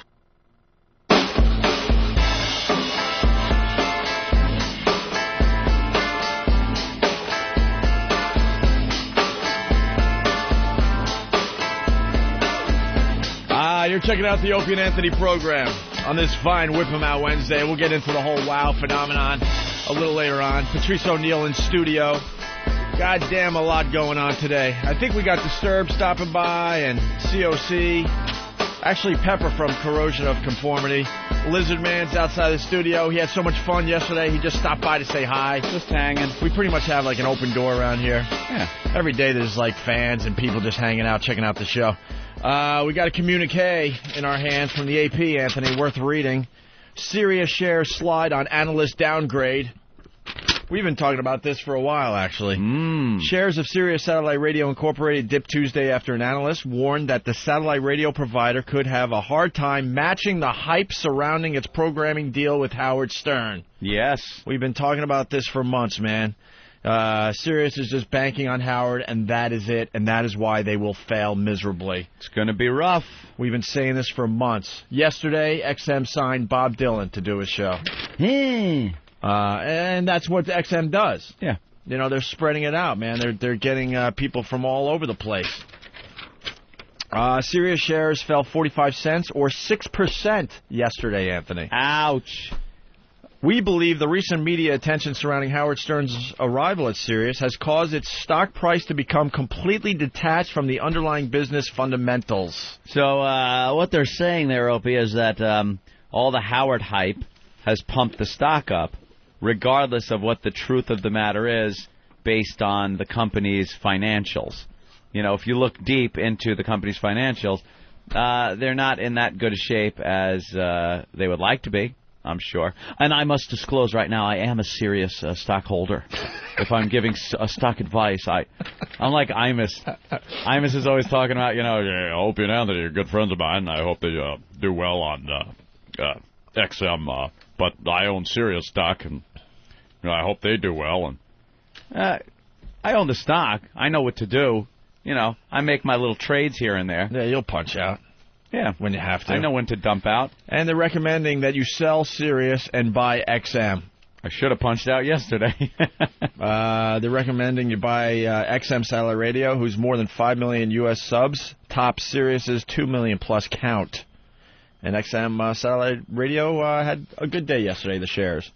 Up 8 cents yesterday. It's going to be very hard to match the hype. There's been a lot of hype, especially lately, with Howie going over there to Sirius. But it's going to be hard to match that hype with reality. Once it's all said and done, and all this hype is over about him leaving radio and going to satellite, and his ass is in the chair, and he's doing shows, that hype fades away.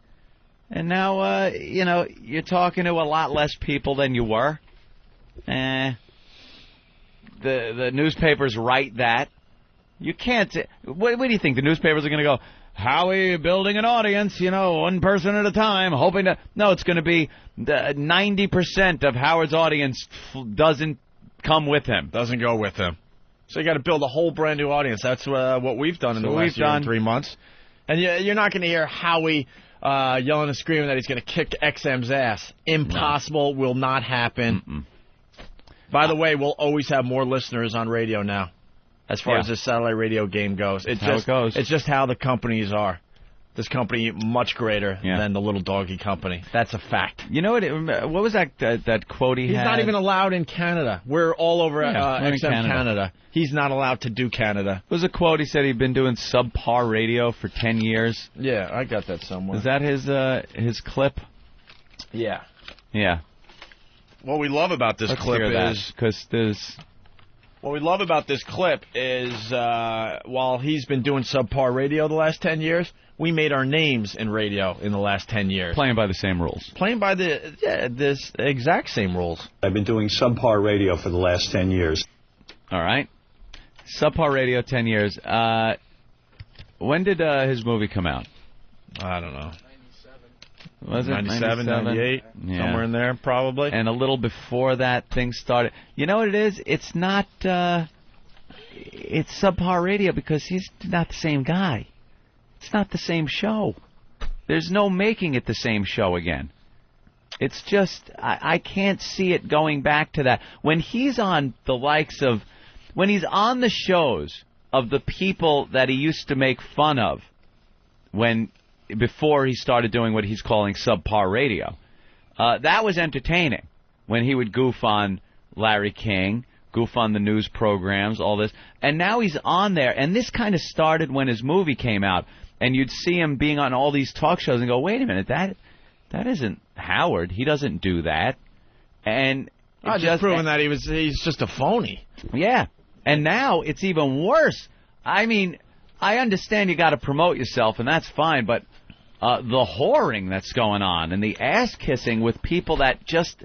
And as a guy that does radio, I am completely embarrassed that he's following us into satellite radio, and he has this great opportunity to go on national TV and tell the country... by the way, most of the country still has no clue what satellite radio is about, even though XM's doing great. But the potential is just amazing. We haven't even come close to what this thing's going to do. So he has this unbelievable opportunity to go on national TV and tell everyone what satellite radio is about. And he's bragging that one of the bits he's trying to do is measure some dude's dump. Who the fuck cares? Yeah. That's not what this is about.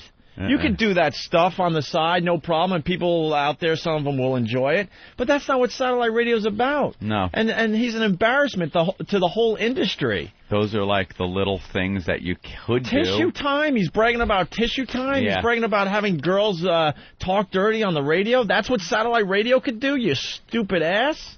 And I don't think he understands that when he was doing that stuff back in the late 80s, mid-late 80s, there was no internet. It was very hard to come by that type of material. So to hear it on the radio was shocking, and it was entertaining, and you would stay listening like you couldn't tune away. But now there's so many options to that. There's the internet, there's downloading stuff from iPod like we were talking about earlier, that it isn't, the shock value isn't there to where you can't turn it off anymore. Right. It's very easy to turn off. It gets boring quickly. Right. What people want is to be entertained on a daily basis. They want to laugh, man. If you're not doing a funny show every day, you're fucked. They want to be laughed, or at least they want something thought-provoking. A little of that, too, sure. Yeah, just make it interesting. That's all. It can't just all be about, we got strippers coming in today. Strippers. I can't tell you, and I've been bashed on message boards and stuff about this, saying that I cannot fucking stand strippers. I fucking hate them. I hate when they're in here. I hate them at strip clubs. I like sitting and looking at them as completely as objects and just looking at their naked bodies. That, to me, beautiful. The second they open their mouths, the second they're involved in radio, it stinks on ice. I want to choke the shit out of them and throw them out of the window. They suck. Strippers equal shit radio. With their fake moaning and their fake, I'm enjoying this. Totally phony. Ugh. Just awful stuff. But he trudges on with that torch. Well, because he has nothing else. Good luck to you. He doesn't know how to reinvent himself. He has no fucking clue. It's not like it used to be. You can't just go on and do the shit that you used to do in 85, 86, 89. Howard, you go on satellite radio and measure people's dumps, and we'll continue to be funny and edgy and thought-provoking. Have fun. We're going to kick your fucking ass, and you know it. He's got to fill time. It's our time now! It's our time! You had yours! Got to fill time with something now that he can't complain because he'll be so happy, as he's saying. God damn, I'm yelling and screaming, losing my mind, and my mentor's on the phone. Oh. He's not gonna be proud of me today. Brother Weez. I'm always proud of you, Opie. Are you kidding me? Are we on with you guys? Yeah, so do we... All right, no cursing, no cursing. Bombs or... No, we'll be good boys. For all the stuff that I enjoy when I listen to you guys every day. Listen, the reason I had a call is, I don't know if you guys read this. I mean, you guys got a big network. Has anybody sent you the Bubba article? It's in front of us right now. We haven't had time to waste on Bubba. But it's so goddamn sickening, Opie. These people, I mean... Yeah, I saw Howard Stern on, I forgot which TV show he's promoting like crazy, about how his show is all about truth and honesty. Yeah. And that's something. I mean, I don't begrudge people that are fans of Howard if they just see the entertainment value. But when they want to believe any crap that he says, it makes you completely sick because he's a big liar and a fake. Hallelujah. We've been saying that for a long time. But check this out. Here's a quote from Bubba. Okay. Howard and I are on the ground level of the next big thing in radio. Yeah. Added Clem, 39, who legally changed his name from Todd to Bubba the Love Sponge. Yeah. When satellite radio does blow up, we're the pioneers. And Howard was the only person who gave me the opportunity. Do they not know you guys exist? Yeah. Well, they're trying to hide that fact. Not only do we exist, we've been doing it for a year and 3 months now. Bubba the Love Sponge personally, called XM and wanted it on XM badly. Sure. They took him off XM. Well, now he forgot it existed. Yeah, and also Howard was on with the Today Show with Katie Couric, and Katie's looking at Howard and going, you're going to be the first shock jock on satellite radio. Oh, God, how do we let that stuff happen? Our company's doing a bad job as far as that goes. They are doing a bad job, but the whole thing is this, though, if I swear to you, I talk about it often. You got a great show, man, and I think it's way better than Stern when he has it. So the whole thing is, I think they're going to get killed over there, and they're spending all this money advertising. Who needs to buy that thing to hear Howard's show, and when he starts getting dirty, what's the big deal? You guys are the true pioneers of this, and you're doing a great job. We admitted it, too. When we first started this, we went on and we were cursing and doing this and that, and then we'd go to the phones and people were like, well, so? What else you got, man? No, you know? you got stuff, man. No, I'm just saying, in the beginning, though, that's what we thought it was about. We're like, oh, we can finally, say all the curse words and do this and that, and we realized fast, wow, man, if we do a show where we're just cursing and having strippers in here, we're screwed. Yeah, you're sunk. But the whole thing is, I just can't wait to see what happens when those guys are on with the stuff that you've been doing for a year and change. Somewhere, some legitimate magazine articles and newspaper articles got to come out and tell the truth. Where is it? Yeah, I have no idea. We have to do a better job as a company getting the word out there. It's been frustrating. Howard was on one of these shows last night, The Daily Show, I guess, talking about how he wants to, weigh some dude's dump. That's his innovative radio he's going to do on satellite radio. Here's a Bubba the Love Sponge's last statement. We're going to do the kind of radio we're used to doing, said Clem, remembering the days before the indecency crackdown when he had strippers collect toys for charity. Yeah. I'm not going to go buck wild, but if I got a girl in there and tell her to whip out her milk dispensers, I can't wait. Yeah, see, I love how these guys talk. Their time went past them, and now they're gonna, blame it on the FCC and stuff. We just talked about this before you took your phone call, Weez. Yeah. We got a clip of Howie. Where is it? Where he says he's been doing subpar radio for 10 years, right? Well, he sells it like it's the best. Well, Anthony and I, in that same 10-year period, made our names in radio, following the same freaking rules. Oh, I see. That's the whole deal, and it makes it a little bit harder. I mean, he should be proud that he had to follow rules. Yeah, I mean, it made it tougher, but you got to, adjust and reinvent yourself. Listen, I don't want to bore you guys. I've been enjoying the hell out of the show, man. I mean, it's funnier every day than the next, and with legit information, and I sell it for you here in town, much to the chagrin of Infinity Broadcasting. I want to hate the Weez's ass. But anyways... Well, we're trying to get you out of there, sir. Well, we're ready to pack up, brother. I know you are. But in the meantime, enjoy it, man. We got to get this stuff in print. If I got to call Marshall Fine at the Star Magazine, matter of fact, he's going to be on. When's he going to be on? I'll be on Friday. Friday he's going to be on. He's just Marshall. Yeah, sure. But he writes the entertainment for Star Magazine. And maybe I can get the guy at least to do a legitimate story. But that son of a bitch was one of my best friends, wrote the Howard Stern Playboy interview, however many years ago that was. Okay. And, man, I held him to task for the bull crap. I almost said your word. For the bull crap that was in there. And, he said, look, they paid me, Weez. I had to do it. Yeah. I go, but man, let's see if he'll have the guts to write the truth of what's going on with the satellite. But who knows? We're not worried about Howard. We know we have the better show now. You don't have to worry. But there was a time we were a little like, leery, whatever. But now we just know we do a much, much better show on a daily basis. Yeah, but it's besides worrying, it's the fact that you got to read bullcrap news articles. Oh, I know. It's frustrating. They won't tell the truth, and the truth should be what's out there. Right. How's your health, Weez? It's fair, bro. But I'm going to run. It's fair, and I love you guys, and I'll be listening this afternoon. I get to hear the show 2-3 times a day. All right. One other thing. Tell Stan Main I have a little extra time. I can do some weekend shifts for him. He's going to need it because I'm done. But I'm not delivering Kano's pizza anymore. Hey, by the way. We had a vigil for Uncle Raj 2 nights ago. Oh, right on, man. In single-degree weather, standing out with candles, telling stories. Yeah. You can tell me, Uncle Raj, real quick, for your listeners, was murdered. He was our 30-year jock here at our overnight jock murdered, trying to collect some rent money. Right. A good friend of Opie's, but he was murdered, and it's terrible. 2 years ago, right around now. Right. Crappy ending of a rap. We'll be listening today, Hope. Love you. Oh, love you, Anthony. Who is delivering Kano's pizza these days? Kano. Yeah, he should be. Dave. Hey, I'm getting fired. I'll catch you later. All right, Weez. All right, man. You'll never live that down. Fuck no. Now I could curse again. I had to deliver a pizza for the Middays fucking radio bit. And he's still doing Middays in Rochester. Fucking ass. I think you win. Oh, man, and he would just be so smug about it. Ugh, giving me directions to the office park and make sure it arrived on time. Not that guy. That's my mentor. That's Brother Weez. He does mornings in Rochester. Look how Bubba's got to kiss Howard's ass. Now it's all about kissing his ass. That is pathetic. We never had to kiss Howard's ass, and I'm proud of that.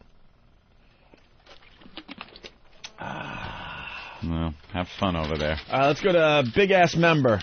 Morning, guys. We're prepping and we're getting ready for a big time on Friday. We have well over 200 pests all signed up and confirmed to come. Are you sure? Yeah, we're reconfirming everyone as we speak. So. Are you guys going to stop by the station on Friday, too? Absolutely. We have free T-shirts and free goodies and signs and banners for everyone. So, well, we should get the word out there. Friday, if you want to join the pest, they're on a major mission on Friday. You got to show up outside the station, I guess? Yeah, outside the station. They can either PM me on Whackbag or they can contact me on my MySpace, which is myspace.com/big-ass-member, and then I'll send out all the details. We just don't want to let all the details out to the public. All right, I think we're gathering before 6 a.m. outside the station here, 111 West 57th Street, if you want to join the pests. Yep, and I just want to give a thank you to a couple people who've been helping out big time on this. Yeah. Metro Printing, which is metroprintingusa.com. They're doing us a big favor by doing everything for cost. And Cage and North Cal from Whackbag for doing all the design work. And the T-shirts and stuff everyone has done has been incredible. All right, make us proud and don't get in any trouble. No trouble. We will make you guys proud. See you guys later today. All right, thanks. Bye. Yeah, the pest got a mission on Friday. They're going to be disturbing Howard's little farewell. By the way, that little secret we told yesterday, it made the paper today, even though Howard hasn't mentioned it yet, that he's having lunch with his listeners at the Hard Rock Cafe Friday. Hey, bring the homeless. They're hungry. And we got some info on the Howie rally. Info that probably shouldn't be out there. The stage will be... this is for the pests. Yeah.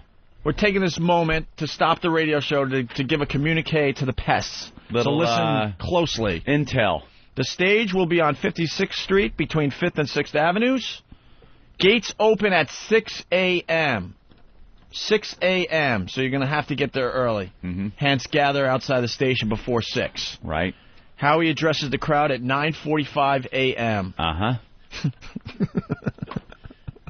This is all top secret stuff, by the way. Yes, top secret intelligence. Howie addresses the crowd at 9:45. Howie takes a bus to the Hard Rock from 56th Street. Open air bus. Mm-hmm. And there you have it, Pess. There Your you latest go. communique. Who? All right, we're going to step aside, regroup, and continue with the Opie and Anthony program. Something tells me it ain't going to look like the book signing. No, not at all. Or the movie premiere. No, not at all. Good luck to you. What you got there? Where's this from? Danny just came rushing. A while ago. Oh. It was a huge clip. I'm trying to cut it down a little bit. Yeah, listen to this. Why don't they have an award for most jealous and give it to those two guys? Bubba Sponge and the other guy. Too many candidates. Moby the Sponge. Moby Dick. Moby Dick. Moby Dick. Well, the crowd started booing. Now, they should just name themselves Howard Stern. They why should. do they come up with... And the only thing that they do on their own is give themselves a name, and it's always a bad name. It's always a bad... It's a Bubba the Love Sponge. You know, I don't want to be in an industry with a Bubba the Love Sponge. I go to an award show with a Bubba the Love Sponge. You're a fucking fraud, Howard, and what you know it. Phony crock of fucking shit fraud. this guy is. If this shit doesn't prove it all just comes down to the cash with this son of a bitch these days. He's phoned it in for years. He did subpar radio for 10 years. You phoned it in for 10 years. This is your final hurrah, your $500 million paycheck, and that is all your priorities are these days. It's not entertaining your fans. It's not any rabid fans that are left out there. You are being shucked, my brothers. There is nothing going on there aside from an aging shock jock just trying to pocket the last few big bucks he can. Listen to that clip right there. It tells it. This clip, it's proof. Why don't they have an award for most jealous and give it to those two guys? Bubba Sponge and the other guy. Too many candidates. Moby the Sponge. Moby Dick. Moby Dick. Moby Dick. Well, the crowd started booing. Now, they should just name themselves Howard Stern. They should. Why do they come up with... And the only thing that they do on their own is give themselves a name, and it's always a bad name. It's always a bad... It's a Bubba the Love Sponge. You know, I don't want to be in an industry with a Bubba the Love Sponge. Bingo. I don't want to go to an award show with a Bubba the Love Sponge. Bingo. You're in an industry. You hired the fucking guy. You're now pals. What changed with Bubba between that clip and this news story that we just read about Bubba? Now you what guys are changed? kissing each other's asses. Absolutely nothing except for $500 million for Howie. That's all. Phony crock of shit. All right. Before we go to break, Anthony, I forgot that we're doing an appearance today. Oh, yeah. A very rare appearance. We're going to be at J&R Music and Computer World, downtown, way downtown, 23 Park Row across from City Hall Park. We'll be there at 12:30. 12:30. And we should have lots and lots of things to give away, okay? Right. J&R Music and Computer World, 23 Park Row across from City Hall Park at 12:30 today. All right? Yes. Yes. Oh, man, what's this about? Hold on. Doug. Hey, guys, what's going on? What a big-ass member didn't mention is if you go to yahoo.com and do a search for Howard Stern, the first link that comes up is a special event link. Apparently, Yahoo is doing something with Howard on his last day. I think they're doing a video or a live broadcast over Yahoo. Okay. Which would be a great opportunity for pests all around the country that don't get the Howard Stern show to listen in and give them a call that day. All right. Very good. So it looks like we got a stream set up for everybody so we can get in that way, too. Are you guys going to have enough people on Friday? I'm praying so. I'm getting a lot of people that are saying they're definitely going to be there, and they're even bringing friends. All right. I don't want people to be confused. You don't have to be a pest to show up at this thing. No, everybody needs to show up. Everybody needs to show. That's right. Free shirts and free lunch, guys. What more can you ask for? Wonderful. I can't wait for the stories, Doug. Fabulous, guys. Take it easy. All right. Thank you. Is that what happened on Jon Stewart? What? Last night, The Daily Show? What? I guess Howard was talking about his bit about weighing someone's dump. Yeah, that's what I'm getting at. And Jon Stewart just said, why don't you weigh him before the dump and then after the dump? You get the same results without having to weigh the guy's dump. I wonder what he did after that. I wonder what his face looked like after that. Well, this goes to 11. Know who stood up for us? Dennis Leary last night on the Big Idea, whatever that show's called. Oh, yeah? Donnie Deutsch talking about Howard and Satellite Radio, and Dennis basically said, I listen to Opie and Anthony on XM Satellite Radio every day. He's got XM in his truck, and he listens to Opie and Anthony every day. Yeah, Dennis is a good shit, man. I don't want to be in the same room with Bubba the Love Sponge.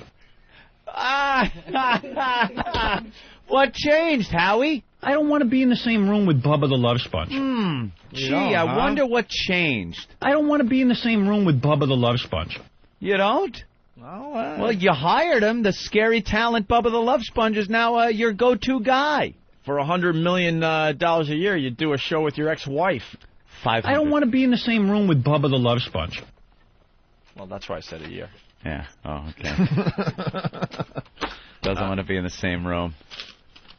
What a crock of shit. All right, we're going to take a break here. What do you got, Nathaniel? Anything good? Unrelated. Unrelated? All right. We're going to move on. We got something to play going into break, something fun. We haven't done anything fun in this break.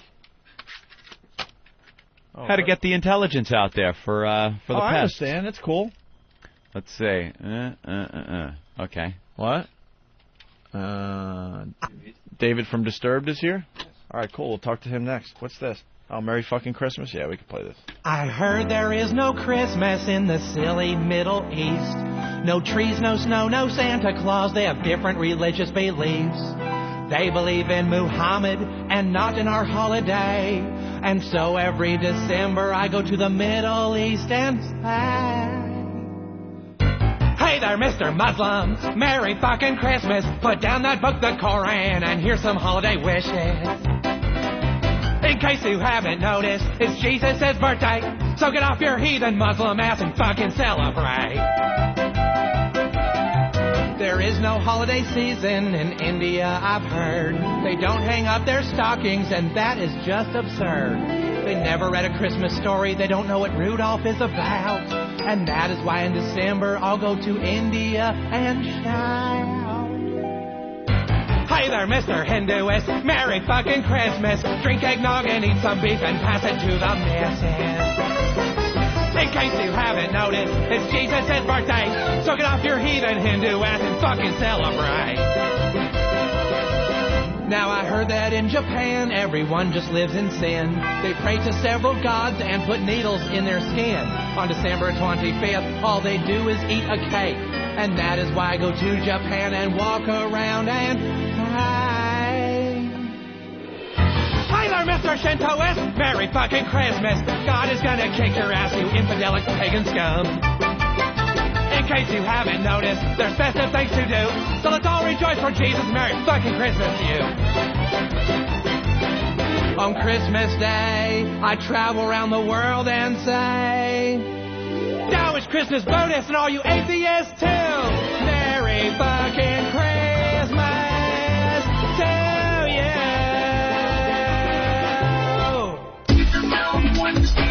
It's crazy. This is what it's all about. Oh, I love this. T-shirt 36 double D's. T-shirt 36 double D's. Shoving your breast in everyone's face. 36 double D's. T-shirt 36 double D's. Oh, wow. He just whoop her down. Whoop her down. He just whoop her down anywhere. With the Mount Wednesday. She'll flash you.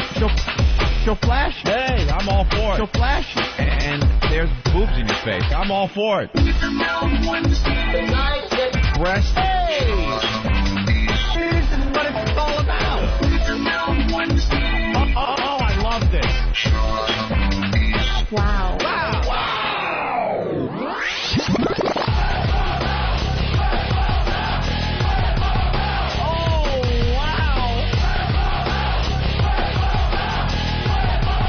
Whip them fuckers out. This is fantastic.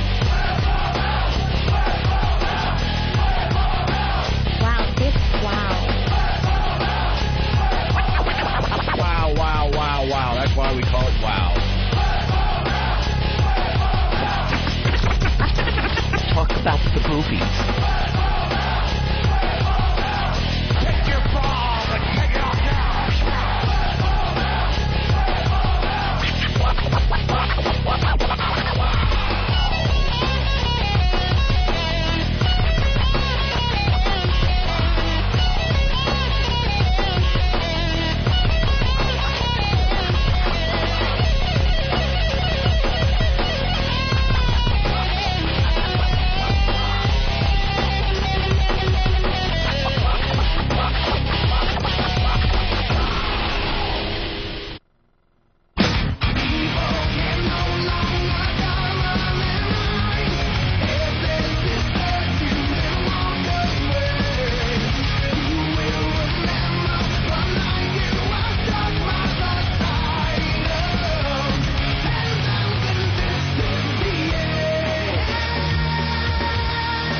We're back with the Opie and Anthony program on XM Satellite Radio. It's Whip 'em Out Wednesday.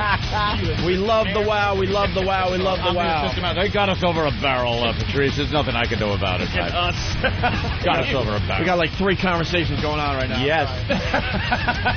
And I just dropped my Cheerios all over the floor. He's eating Cheerios and...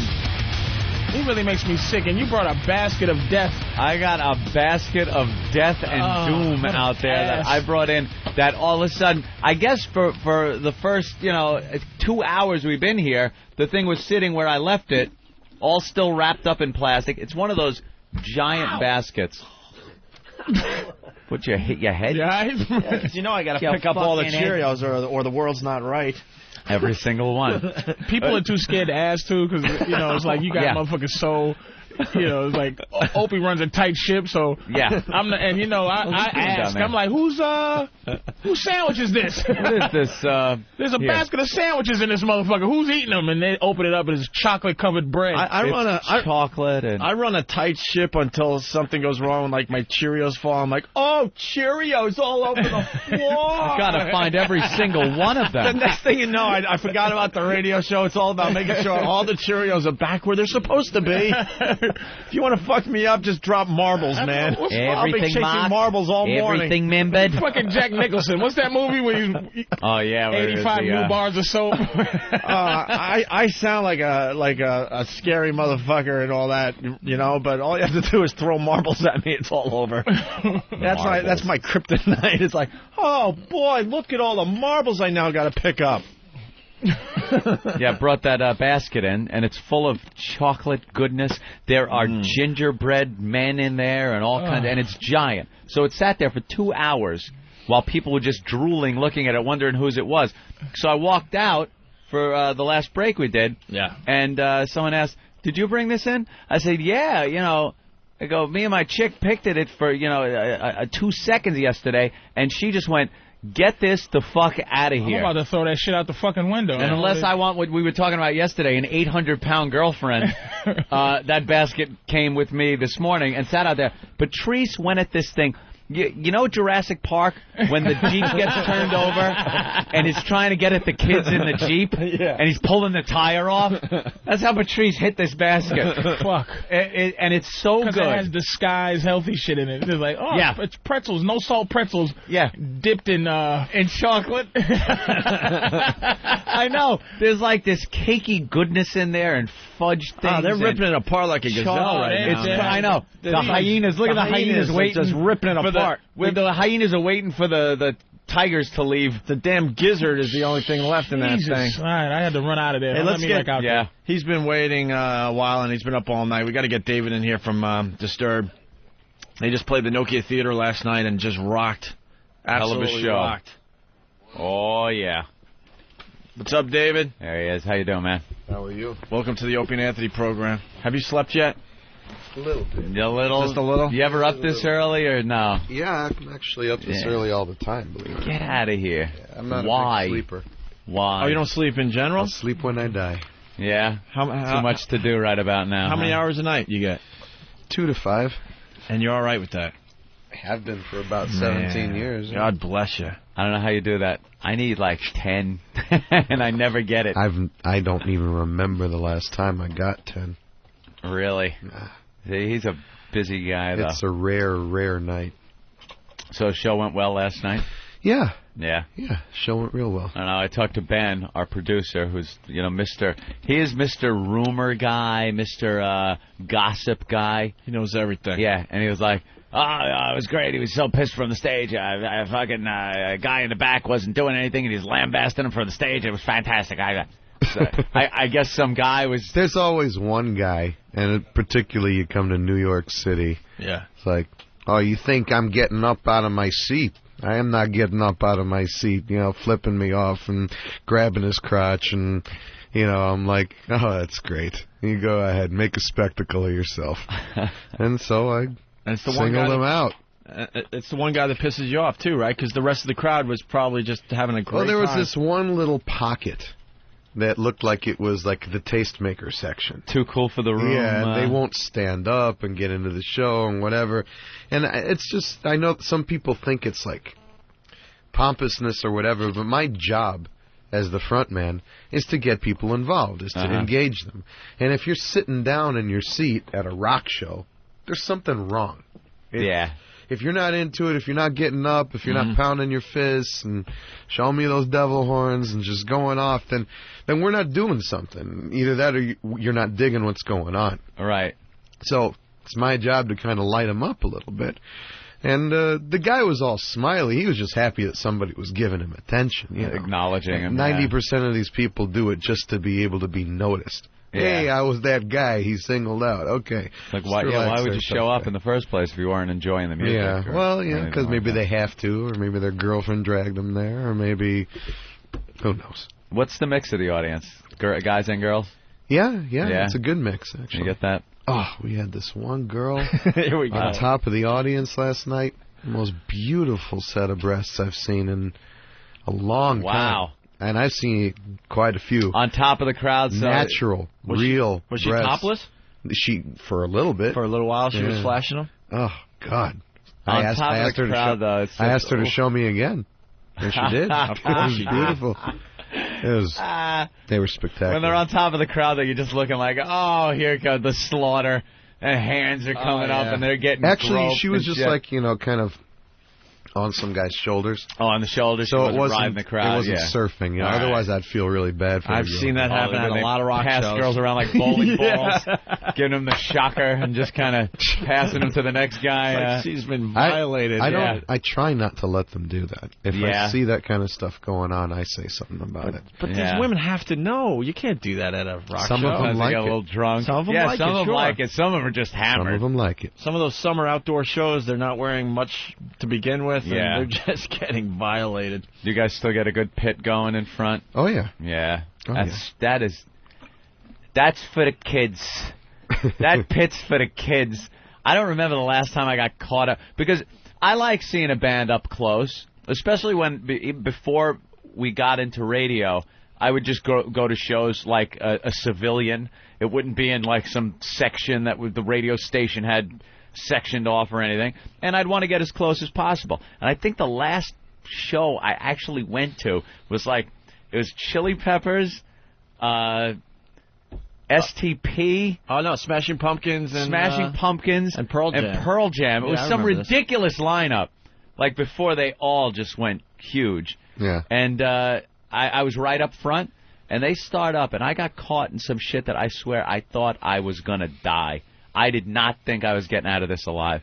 It was at Roseland, and just trampled. So I watch now from above and go, get the fuck out. Yeah, I used to be one of those guys in the pit. Oh, yeah, all the time. Winding up, loved it. Throwing punches. Now, the minute, they recognize, it's like I lose everything on my person. Yeah. They take it off. You got to rip everything off you.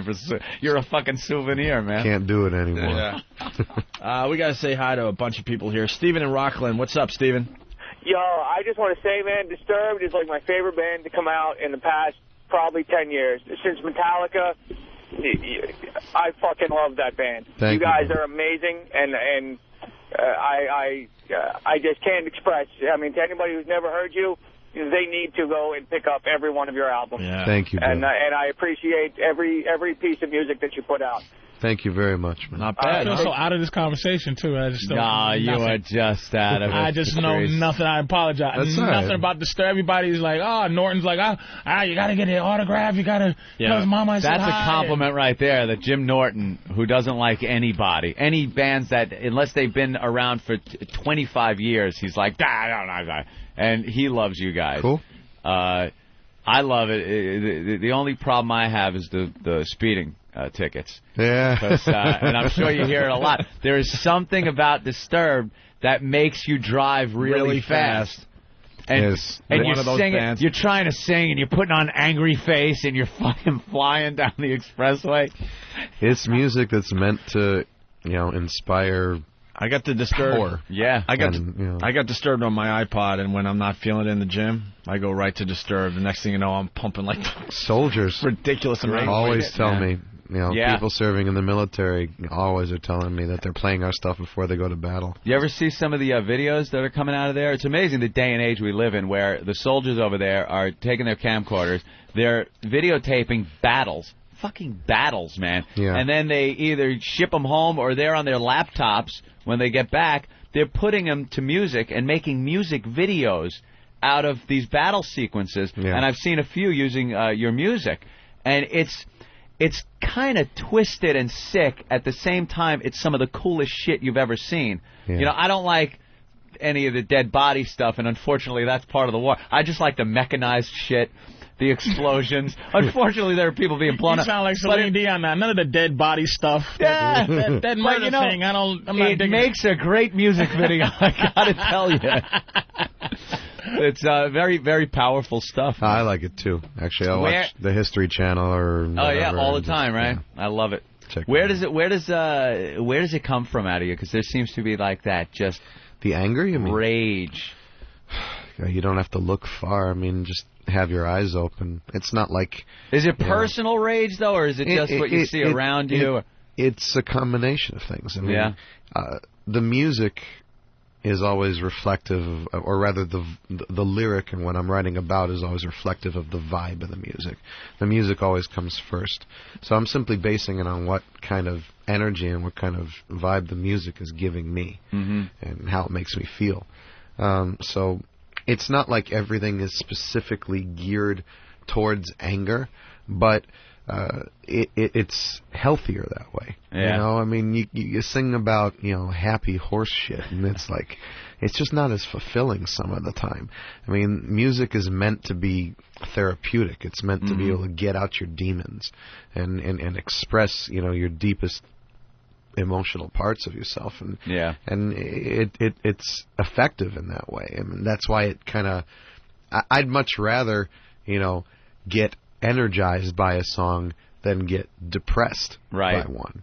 Even if you're talking about subject matter that is heavy. Yeah. Well, some of the songs you would think maybe your upbringing was a little off. My upbringing was unique. Yeah. To say the least. I come from a Orthodox Jewish family, and kind of had my tour of 5 different high schools as a kid. And most of them were parochial boarding places where only a bunch of guys and big mansion on the lake with a bunch of rabbis in it, and have to wear specific dress code, no newspapers, no television, no going to movies, no fraternizing with the opposite sex, praying 3 times a day. That's no wonder you're angry. How you come out of that? Yeah. No wonder you're angry. The curly Q. Yeah. Curly Jews. Did you have those for a while? Yeah, that's the technical term for it, Patrice. I never Thank had you. The curly Q. I never had. We call them curly fries here. What's wrong with you? They're called payas. Yes, right.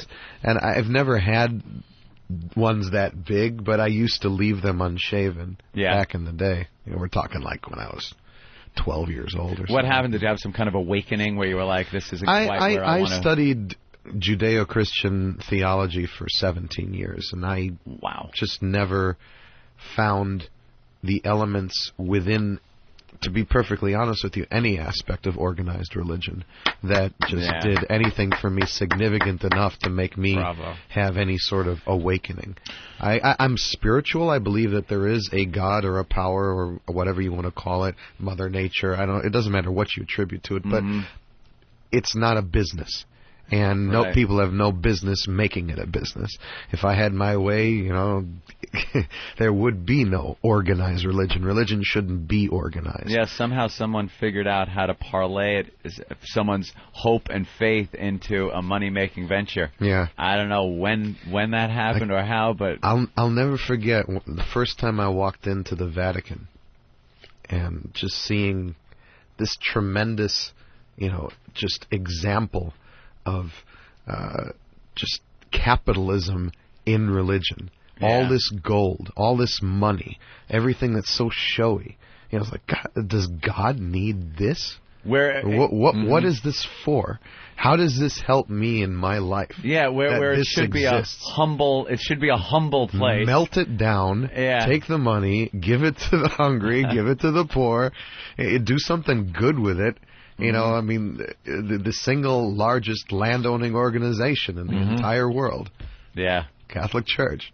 And they're not, there's a song on the record called Deify, and it's about making a god out of a human being. It's about attributing godlike qualities to somebody who's just normal like you and me, and the dangers of that. And people just need to be so careful. I mean, I'm not knocking anybody's faith. I'm not knocking anybody's beliefs, but, that evangelistic kind of stuff that goes on where, people go ahead and donate their entire houses and their family, life savings and stuff to, save their soul is just really sad. It's a great selling tactic that somebody actually came up with. Yeah. That whole idea of, do X, Y, and Z and your soul's saved. You're redeemed. Yeah. I think a lot of artists don't.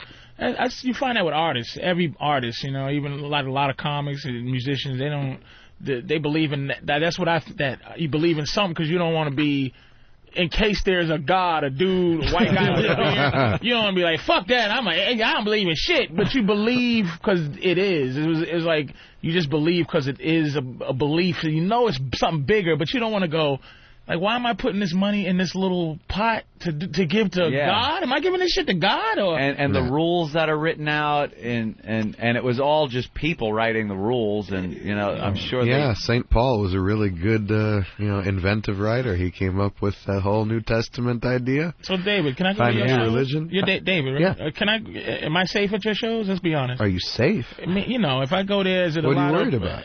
Listen, let's be honest. You're be honest. Not me. I know I'm a big motherfucker. Safer than going to the Source Awards. But I'm saying, I know it sounds like they have a lot. But I'm saying, is it,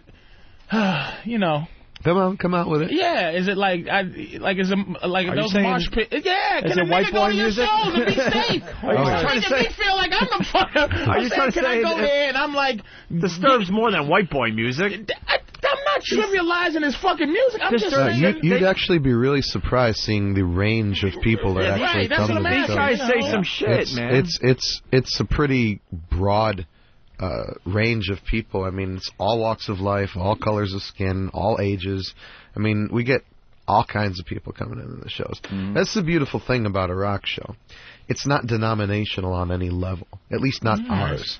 You come in, you're accepted for who you are. The whole idea is this is the gathering of the freaks.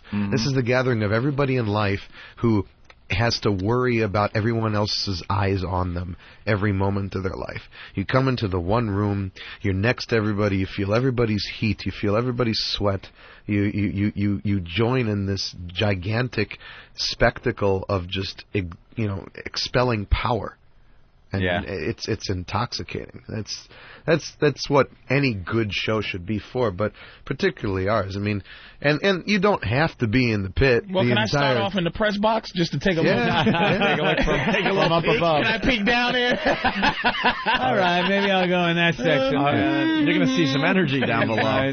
These guys beat the crap out of each other in the pit. I'm not trying to say it's race, but there's just because from what I'm hearing, it's like you're saying, it makes people drive fast. It's like there's some energy release. Yeah. And anytime I see that kind of music, energy release, it has something to do with what is it? Rohona, or Rwana, whatever those groups where it's like when you see white boys in energy, it's just like I shouldn't be. It's a totally different type of might happen. It's just our music. It might turn on to you. I can say nigga, like black people can say what's up nigga, and white people, what's up nigga, it's like it's like can I go out there and go death to the law, and they're like, is this nigga doing is this a nigga doing a devil horn? You'll be laughed at, but no one will hurt you. You wouldn't be the first one, bro. There's some nigga devil horns going on. Oh yeah, plenty. These niggas doing devil horns. You gotta get into it. In fact, I would say without any shadow of a doubt that at every single performance there are some. Yeah. Everyone. Yeah. Really? Everyone. I'm not exaggerating David, on any level. I got to ask you about Land of Confusion. Sure. But I read all the trades and stuff. I'm like, wow, Disturbed's doing Land of Confusion. I'm like, what? And that's a huge song at the shows. Can I listen to a little bit of that? Y'all keep saying hold on, because I want to finish this thought. And then I heard it. I was like, holy crap, this is awesome. Thank you. I mean, but how do you go from we're going to cover a Genesis song and then turn it into something? Well, you know what I mean? It seems like that could have fell on you could have fell on your face with that one. Yeah. Well, because you kind of had a little as poppy as Genesis got. You know what it was? The cover of Shout kind of probably gave you a little more leeway with. Yeah, but we didn't do anything with it. We didn't have any intentions of doing anything with it. With Shout, it was more one of those things that we did when we were still just a little baby club band, and we needed to sometimes fill up. Filler. Yeah, we needed 3 hours of material. We didn't have enough original material, so instead of just playing, your typical Sabbath and Maiden and whatever else, we'd throw in there. We'd go left to center some of the time, and we would want to take something that was nothing like us and make it our own. No disrespect. Again, I'm just trying to learn this thing. And so Shout, which Shout is it? Tears for Fears? Tears for Fears. Shout, Let It All. Right. Yeah. Oh, really? Okay. Yeah, that's a huge song in the 80s. And Land of Confusion. That's Genesis. You going to play just a drop of that? That's Genesis when they were really getting... What's the melody of it? Do we have the original? Another video with the Ronald Reagan puppet? Yeah, but now the song is not Margaret Thatcher puppet. Oh, so you did a remake of the This is the word. That's okay. And then, but your remake is to another. It's a little different. It's just a little. Yeah. Well, why don't we play just a little piece of that? Stop trying to make me a dick. I'm trying to I don't know at all, so I'm trying to learn. All right, here's the original. Just right. a little piece of the original. Genesis, Land of Confusion. You know this song.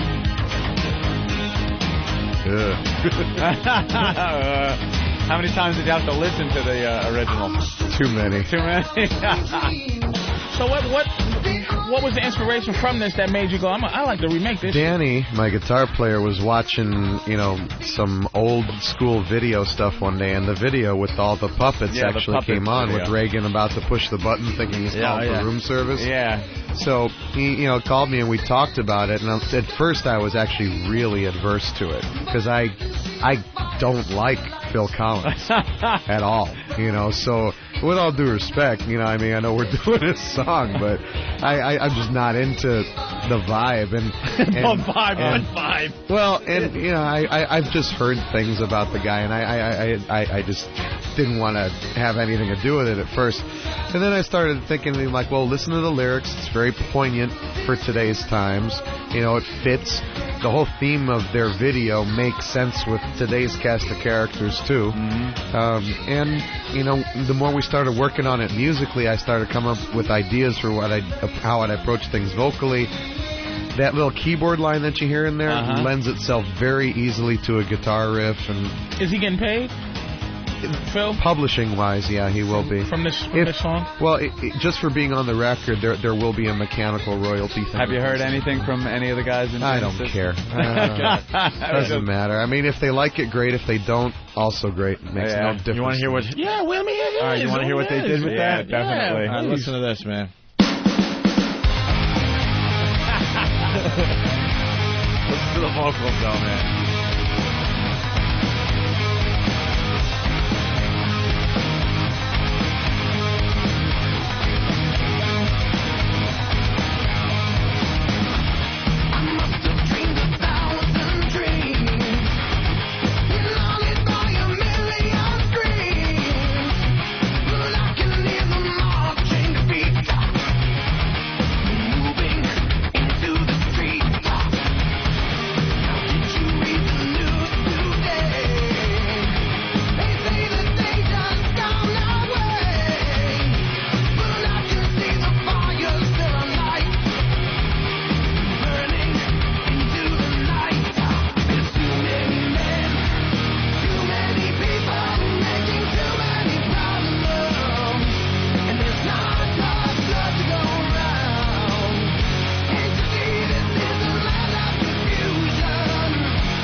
Too, it's like you got it's real because I thought it was gonna be that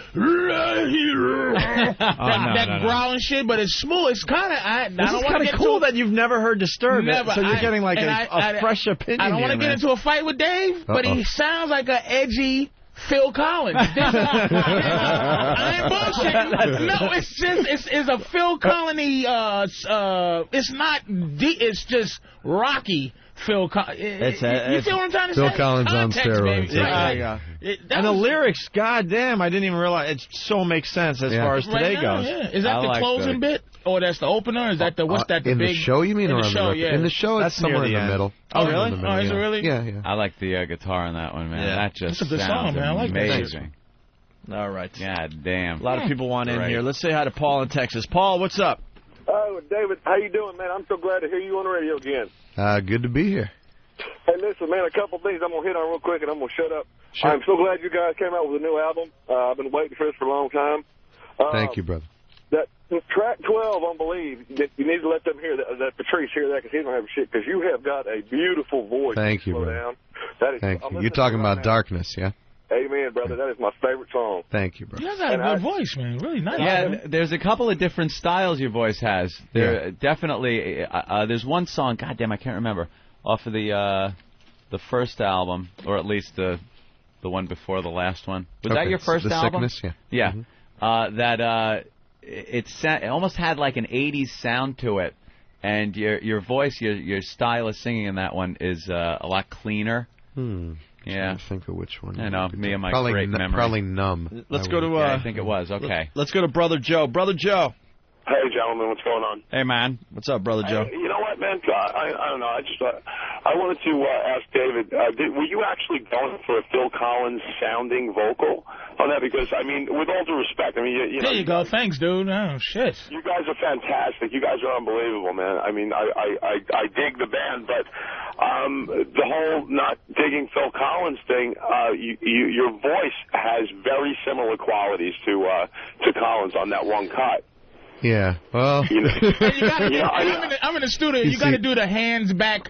I'm not being offensive, kind of. You know, don't punch me. Here's no the thing. offense. I thought it was gonna be learned off country, but it's smooth. I don't sing that way on he really doesn't. Any of the songs. We're not Cookie Monster metal. Right, that's what I'm saying. It's like Cookie Monster. But no, I'm saying before I heard, and that's my prejudging of what sound I was gonna hear, as opposed to the sound I heard, which is I enjoy it. You know what I'm saying? It's like, an amazing version. Here's the thing with it is that his range is just very easy for me to hit, and you know, tonally. He doesn't have a bad voice. I never was saying that he was, but hopefully I sound a little bit more like a man. Yeah, you sound like edgy, just like Phil Collins that lived. You know what I mean? Like Phil Collins' voice on steroids. Yeah, there you go. Hey, it definitely had Collins, attributes. Hey, Brother Joe. On a side note. You got to call back maybe tomorrow because I finally saw a Tribute. Yeah. Brother Joe turned us on to this movie Tribute, David, a whole documentary on tribute bands. Oh, the one with the Kiss guy that threw himself through his living room window? Yeah, the Kiss guy got so into the Gene Simmons character that it fucked up his whole life, and he was starting to believe he was really Gene Simmons, so he lit his whole house on fire. The fire department said this wasn't an accident. It looks like this guy lit a fire in every room in his house, and then he crashed through the front window. Are you guys tribute band? Tribute band level there are disturbed tribute bands out there. Right? There's I don't even know how many. I really apologize. Have you seen any? I'm sorry, man. Have I seen? I've seen a couple. You have? There will be. Like live? There's actually tribute CDs. Yeah, the tribute thing is blowing up. We even actually have an orchestral tribute to the band too, like the string tribute to Disturbed. Have you ever seen gone into a club where one of them was playing and stood there and watched and freaked the guys out? Yeah. One time in Boston. Did they just lose their minds? They kind of got really nervous. That's okay. That's cool. But Brother Joe, we'll talk about Tribute a little more tomorrow because there were so many great things in this documentary. Yeah, there's a lot of moments that would make for good radio on that thing. I'll give you guys a call tomorrow. All right. This is a very inspirational wall you guys have here. Yeah, the wall o' chicks. God, that was when Christina was so hot. Yep. Well, we got Christina hot, and then even guess which Brittany one hot. isn't like the others. It's kind of hard to separate them. No, blondes are blondes. Well, you better look at that wall. What's her name? Lohan? No, look a little closer. There's one picture that doesn't really belong on the wall. That is put there as a trick. We got a wall. This one here. Which one? Right there. The one with the... With the penis? Yeah. The dick. That's a little frightening. That's dude. for Jim Norton. That's a little frightening. Yeah, our little buddy Jimmy Norton. Let me tell you, there's nothing in the world worse than false advertising, man. Absolutely. I would probably lose my damn mind if I was ever caught in a situation like that. Ever. Never. I once, spoofed some buddies of mine who were like, we were up in a club in Chicago, a place called Crowbar, and he was just like all over these two trannies that I knew were trannies. And I kind of let him go for a while. And he's like making out with two of them at the same time, feeling like, you know, king of the world or whatever. And about, you know, but I couldn't let him go home with him. Because, you know, I'm like, all right, it's a joke until you get home. And like, all of a sudden, they whip out the kibbles and bits, and that is really good. The repercussions. Of that. So many people asking. You probably get this all the time too. Dropping plates on your ass. Yeah, people want to know. Well, you probably know the term. I mean, dropping plates is actually something that is a hip hop industry term. When you're saying that you're making hit records, you say that you're dropping plates. So it's I didn't invent it, right? You know, but I liked how it fit, you know. So you just say, hey, we're making records, we're doing it, we're dropping plates on your ass, bitch. Anthony, let me ask you, right? Is it how offensive, like the fact that I've never heard of Disturbed, right? What on the level of like a white guy not hearing of a hip hop artist? How high is that? Like, is that like if somebody says, you know, Jay-Z, and the guy goes, no? Is it at that level? No. I would say in hip hop. Yeah, Jay-Z probably. Yeah. Right, if I go, hey, you know Jay-Z, and somebody goes, nah. Is that how fucking stupid I sound going? I never heard of Disturbed? We're the biggest underground band in the world. And it's like we've sold about 7+ million worldwide. Are you just starting to get selling out stadiums all over the place? Oh, no.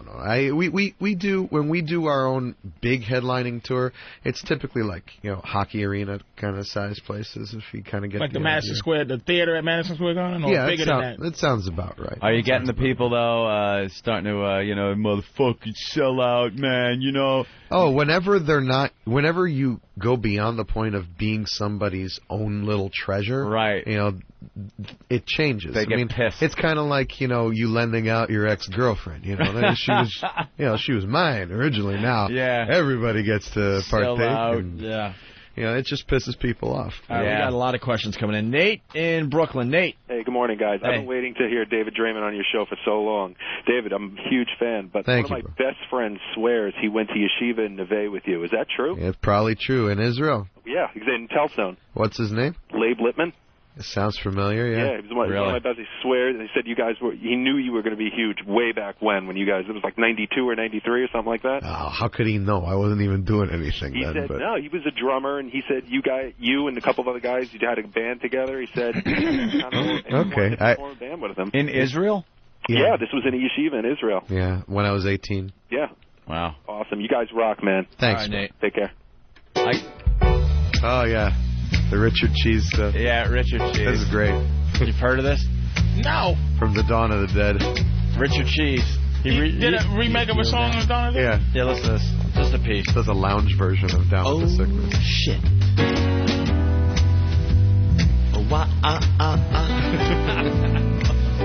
Which Dawn of the Dead? This is him in these fucking movies. The new one. The one with come on, get down with that one? the sickness. Bing Rams is in it. Get up, come on, get down with the sickness. Get up, come on, get down with the sickness. Open up your hate and let it flow into me. Get up, come on, get down with the sickness. You mother, get up, come on, get down with the sickness. You fucker, get up, come on, get down with the sickness. Madness is the gift that has been given to me.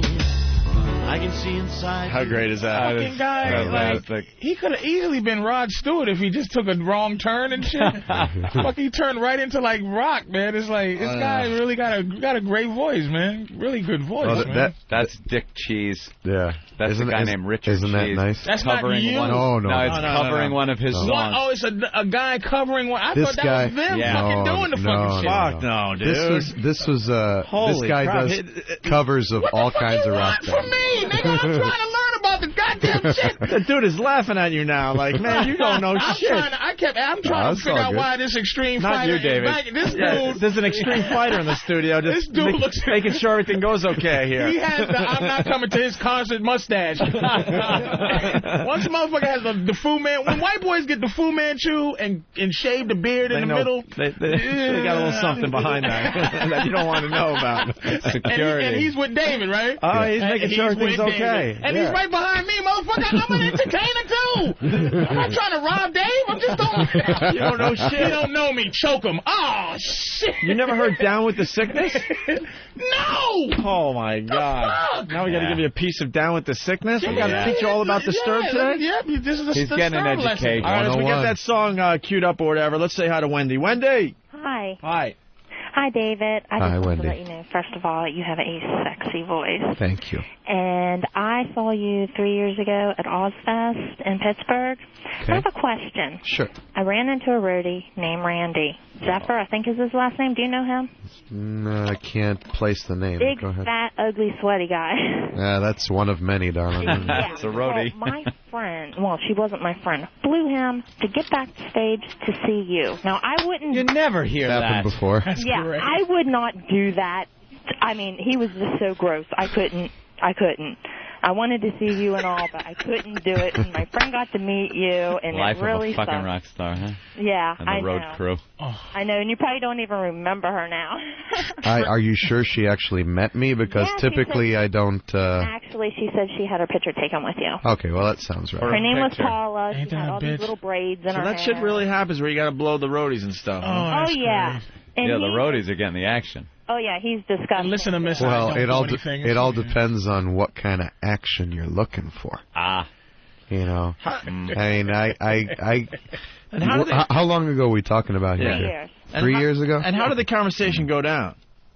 How did the conversation go down? Yeah. Well, that I'm not sure because it's so loud I couldn't really hear. I'll suck your dick to me, Dave. Yeah, that's That's pretty much the conversation. Hi, big fat sweaty guy. I'll suck your dick to me, Dave. And Thanks. And where did the dick sucking take place? I don't know. I didn't want to watch. She fucking knows. You hear me? You know everything. I don't know, It wasn't your friend. It was you. Yeah, It your was you, friend. fat sweaty mouth, big Do you breath. remember my friend? It's always a friend. My took a friend me. She took a picture with you. It's all good, sweetie. If it was me, you'd remember me, baby. All right. Well, you got a question for David besides that, or? Oh, no, I just wanted to see if he knew this Randy guy because this All right. dude called me and he said he was friends with you and all that. And Of course. Okay. Yeah. And if I had $1 for every guy that's gotten laid, Yeah. Exactly. You want to hear a little bit of Down with the Yeah, Sickness, I do, the real I do, version? I do. All right, hit that. You're not going to say he sounds like Phil Collins on this one there, Patrice. All right.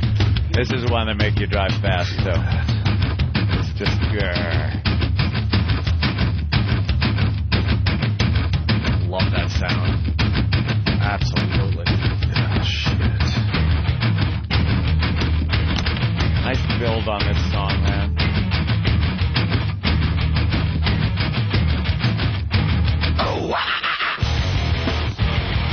See, you've heard him. Patrice is giving that look. He knows. You know this. I know that sound. I know that thing. Yep. That's popular. Is that in any wrestling? It's all over the place. It's everywhere. No. It was huge for the band. Right, I just didn't see the name. Dave's got a good voice.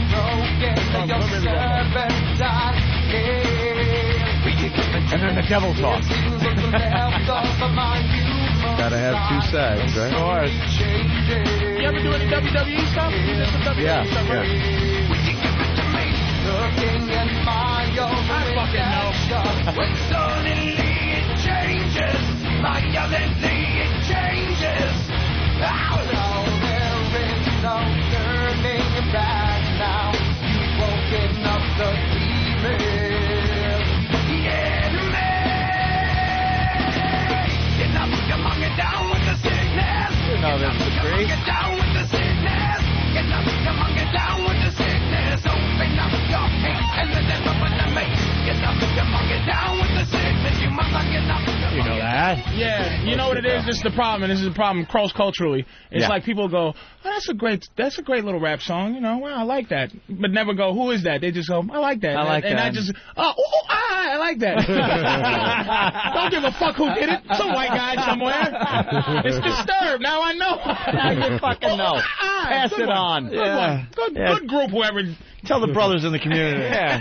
Let's go to Tracy in Jersey. Tracy.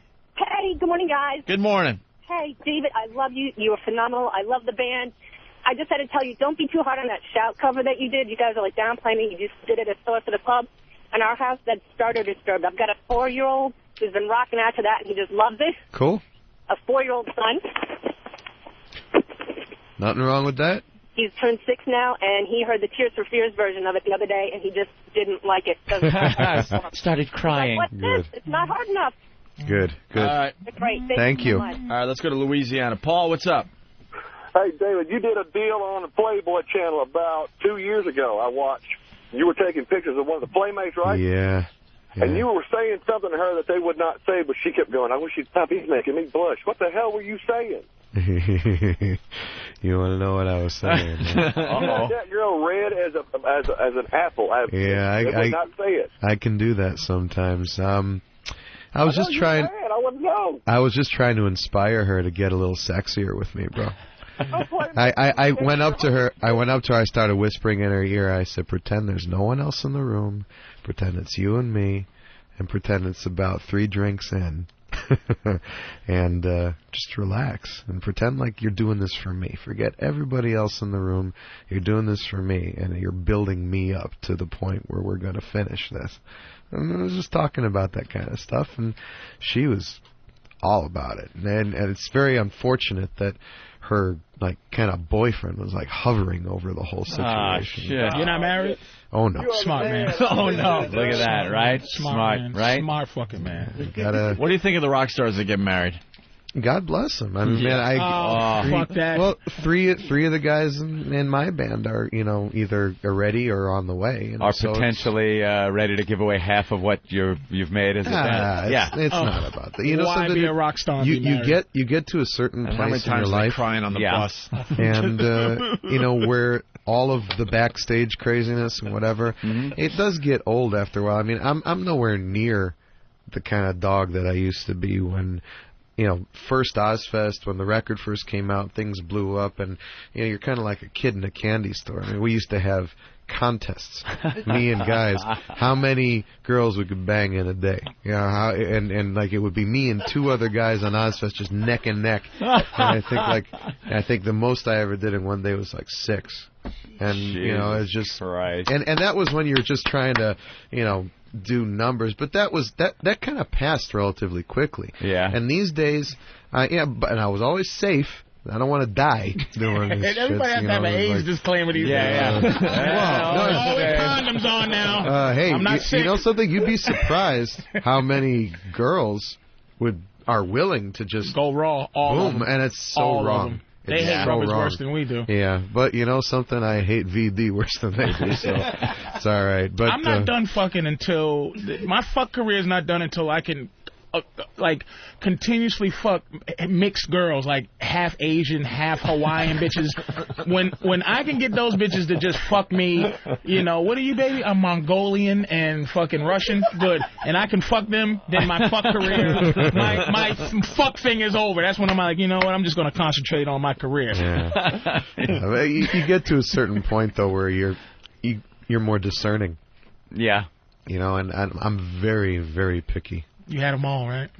I've had my share. Enough. Half Mongolian, half. I like different ethnicities. I like. And you don't have to use the sheet when you have sex. Oh no. The sheet. Hey, man, we all saw Curb Your Enthusiasm. I had no idea that was going on until I watched Curb Your Enthusiasm. That's a bunch of nonsense. It doesn't actually. The sheet through the sex through the sheet with one hole. There's 1 or 2 ultra crazy Orthodox sects of Hasidic Jewry living in Israel. There's a group called the Satmar Hasidim.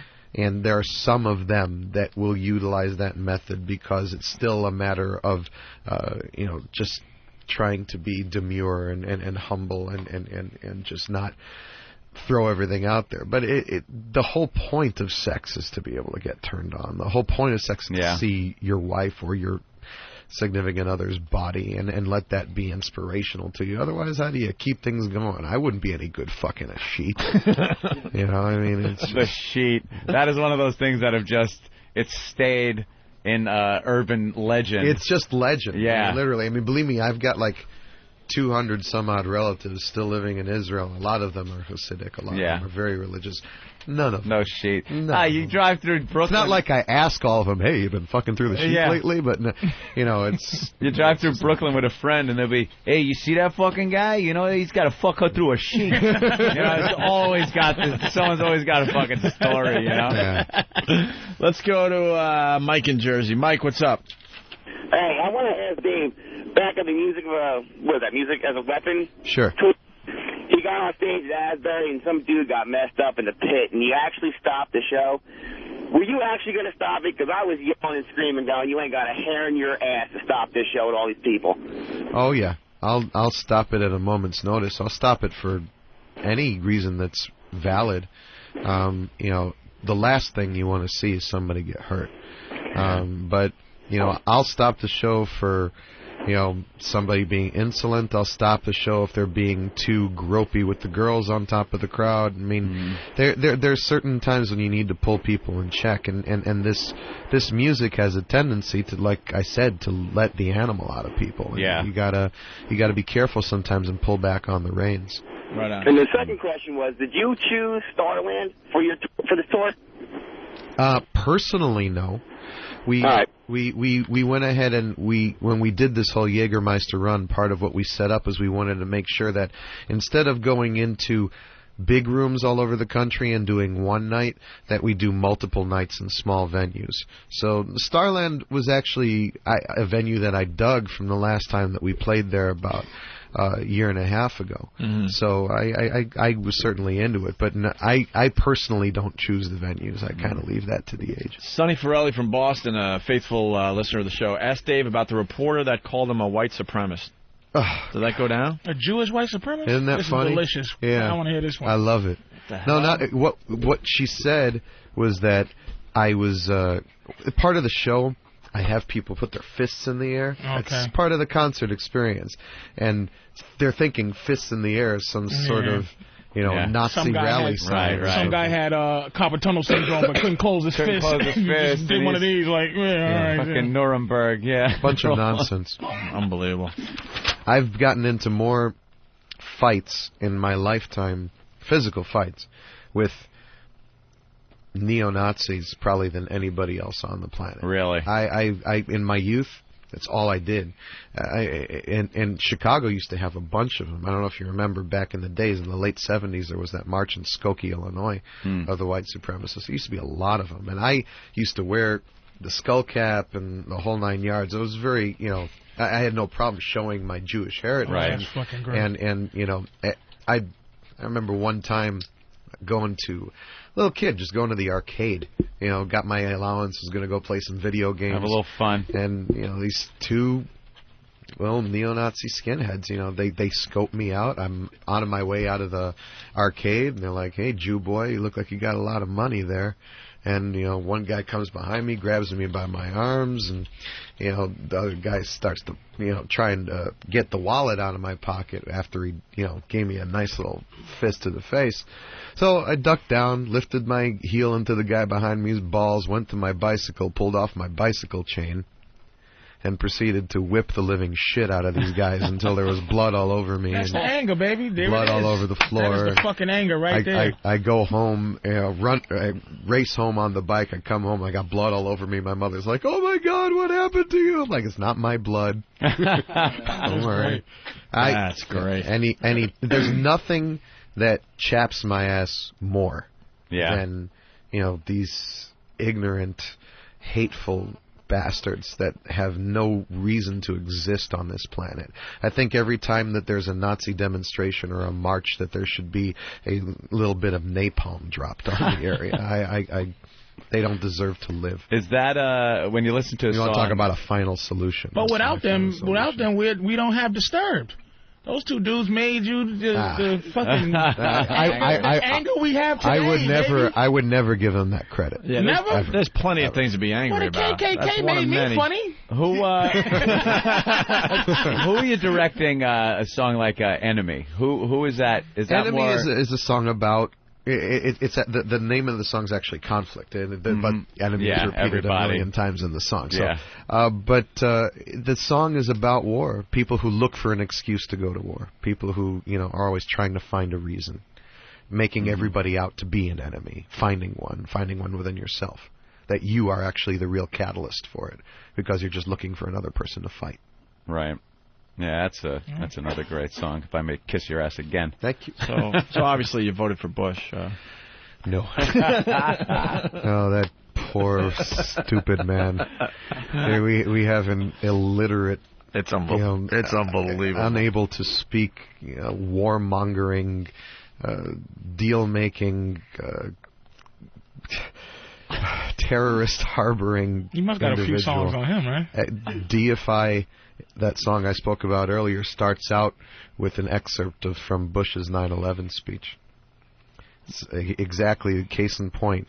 You idolize somebody, you make a god out of them, you attribute to them supernatural powers. After 9/11, everybody wanted Bush to come and save us and protect us and keep us safe, and we were willing to waive our rights and waive our freedoms and do anything that's necessary to do that. And it continues to shock me every day of my existence, the tremendous just bit of forgery and how he's worked over the American people. The saddest thing buy into all of this isn't shit. The people that were bamboozled at the beginning, because I was one of those people. I was bamboozled. I listened to the speeches, I watched the UN presentation, I did all that. The sad part is the people that still, after shit comes out and you absorb it from different things, the internet, newspapers, the news, just what you're reading, what you see on TV, any information you can get, and you use your own mind to kind of fill in the blanks, and you're still walking around toting the company line and just... It's called denial. Yeah, it goes beyond denial, though. It's like, at least denial, there's somewhere in the back of your head that you're going, I know this is bullshit, but I just got to, this is what the truth is. There are people that just completely still believe all the shit and will never waver. Yeah, well, there are people who believe in war in general. People who just love war, who love looking for a reason, who love feeling like the tough kid on the block. There's a line there, though, because there are instances where war is necessary. And there are people that believe that you should never, ever go to war. War is the last resort. War is not something that you use to facilitate things. Right. And, the reasons just kept changing. The reason for the war cannot keep changing. First, we're going to go ahead and find, every single aspect of Al-Qaeda on the planet. Yeah. Then, that changes to, while we're there, I think something's going on with Saddam Hussein. Let's go ahead and see about... A lot of weapons. Yeah. Then, all right, we'll look for those. Then it goes to liberating Iraq, which was not, as far as I knew, under occupation to be liberated. Wow. Then, and then we're going to go ahead and make sure that they have a democratic society, mind you, which has not existed in an Arabic culture in 3,000 years. Okay, but we're going to pull ahead. It off this time. Of course. Be quiet.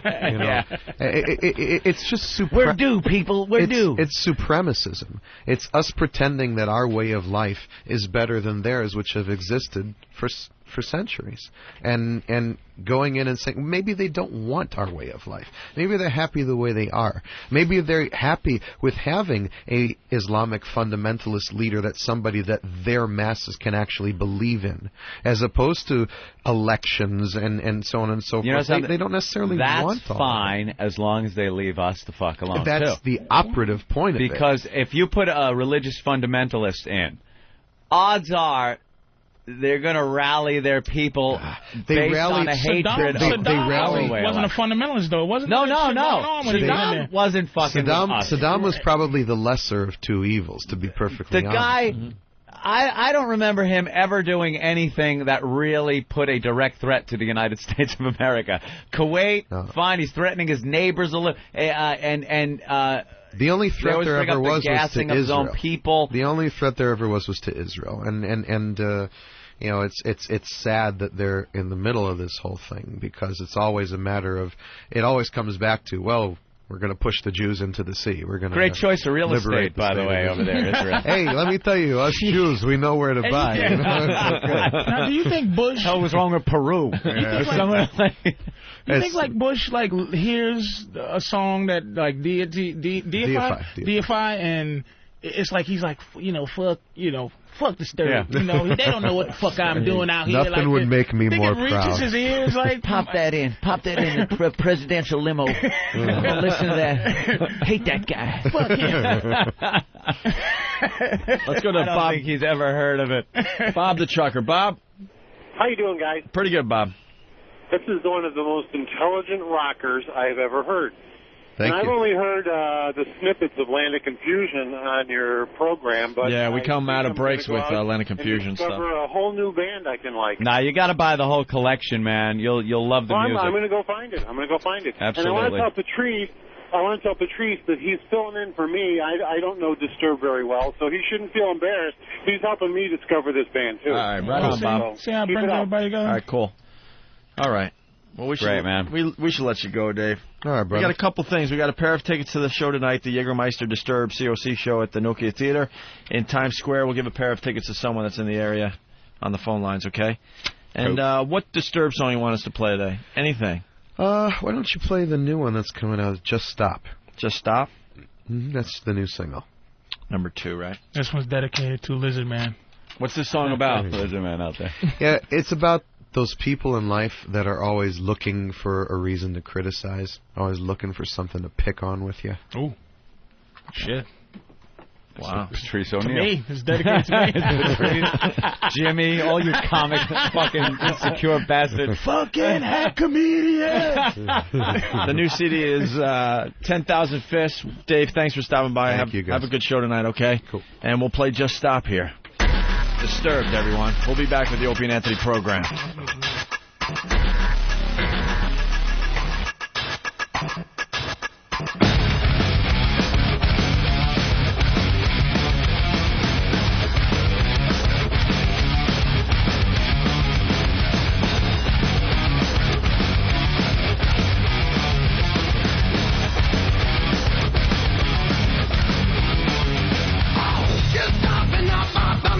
Critical comments all night long. Disrupt the judgment and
years ago. Basically, it says Whip 'em out Wednesday.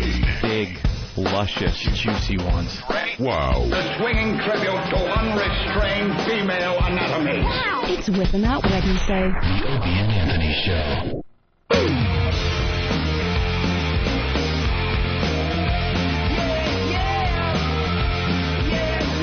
That chick blowjob story. When does Entourage come back to HBO? Anyone know?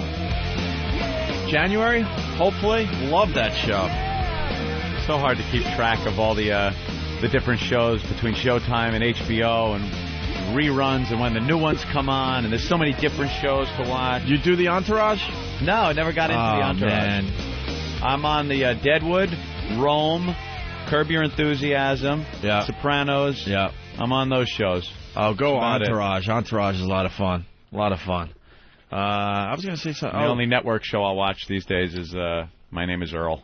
I like that one. Dude, I'm finally taking a peek at that. Pretty funny. I thought that was like just one of those dumb shows that would last like 2 episodes. Jason Lee is great. It got nominated for Golden Globe and all that too. It's doing great. Yep. Yeah, we'd love to have him on the show, but another guy that we missed our chance. A lot of these guys, they blow up and they forget about their old pals Opie and Anthony. Yeah. Remember the days we used to have Jack Black on the show? Jack Black. Now he's in the biggest, blockbuster, going to be the biggest blockbuster movie ever. And he was very appreciative when he was on our show a few years back. We're not going to see Jack Black walking through that door to promote Kong. What was the last Jack Black movie where he came in to see? Probably the Fat movie there, whatever it was. Oh, that okay. No, I think it was with Colin Hanks. Well, it's Colin Hanks, who's also in Kong, right?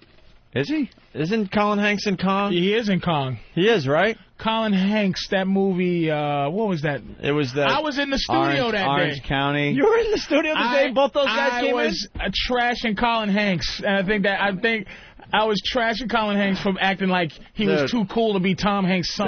No. Right. Jackass. Dude, he was really cool, though, because it turned out he was a fan of the show. And he was getting, like, stuff off the internet and stuff and keeping up with the show. And he was a major fan. And I'm thinking, Tom Hanks' son is listening to us? That's pretty fucked up. He's in that? Yeah. He is, right? Yeah, he plays Preston. What about the poor other guy from Tenacious D? Opie, what about him? What about him? What'll happen to the other guy from Tenacious D? In the words... Oh, poor thing. In the words of Moving Picture. Yeah. Moving Pictures. Yeah. Circa 19... I don't know. We'll give it 83. Yeah. What about me?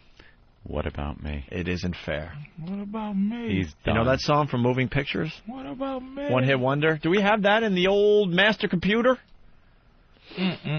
Yeah, what is he doing? He's like the other guy from Wham. Well, no, but he's as physically awful as Jack Black is, too. Don't matter. No, Jack Black has a lot of talent, and the other dude is in all of Jack Black's movies, playing that little small part. Oh. Just to have that loyalty thing, and then he's hoping his Jack Black connection gets him in King Kong. Yeah. Hey, dude, I think they need a guy to play the eyebrow of Kong. I'll see what I can do. They put sensors on your body, and you arch your back like when he looks happy.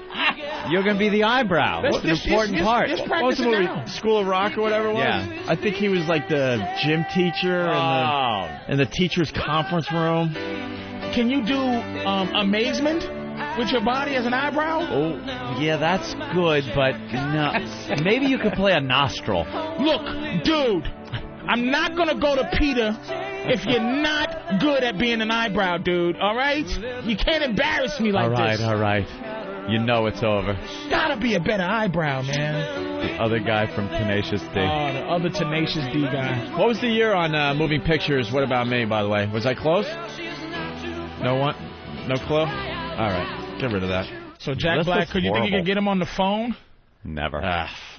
Are you kidding? You're looking at two guys that just know the game. The guy is in King fucking Kong. We get you fuckers on the way up, and we get you fuckers on the way down. So that's what I'm saying. Now, are you accepting him back? Because it wasn't a falling out. He's just not available. So when he comes back down to say he's doing King Kong 4, because he'll be on our show. Peter Jackson is not going to have anything to do with that.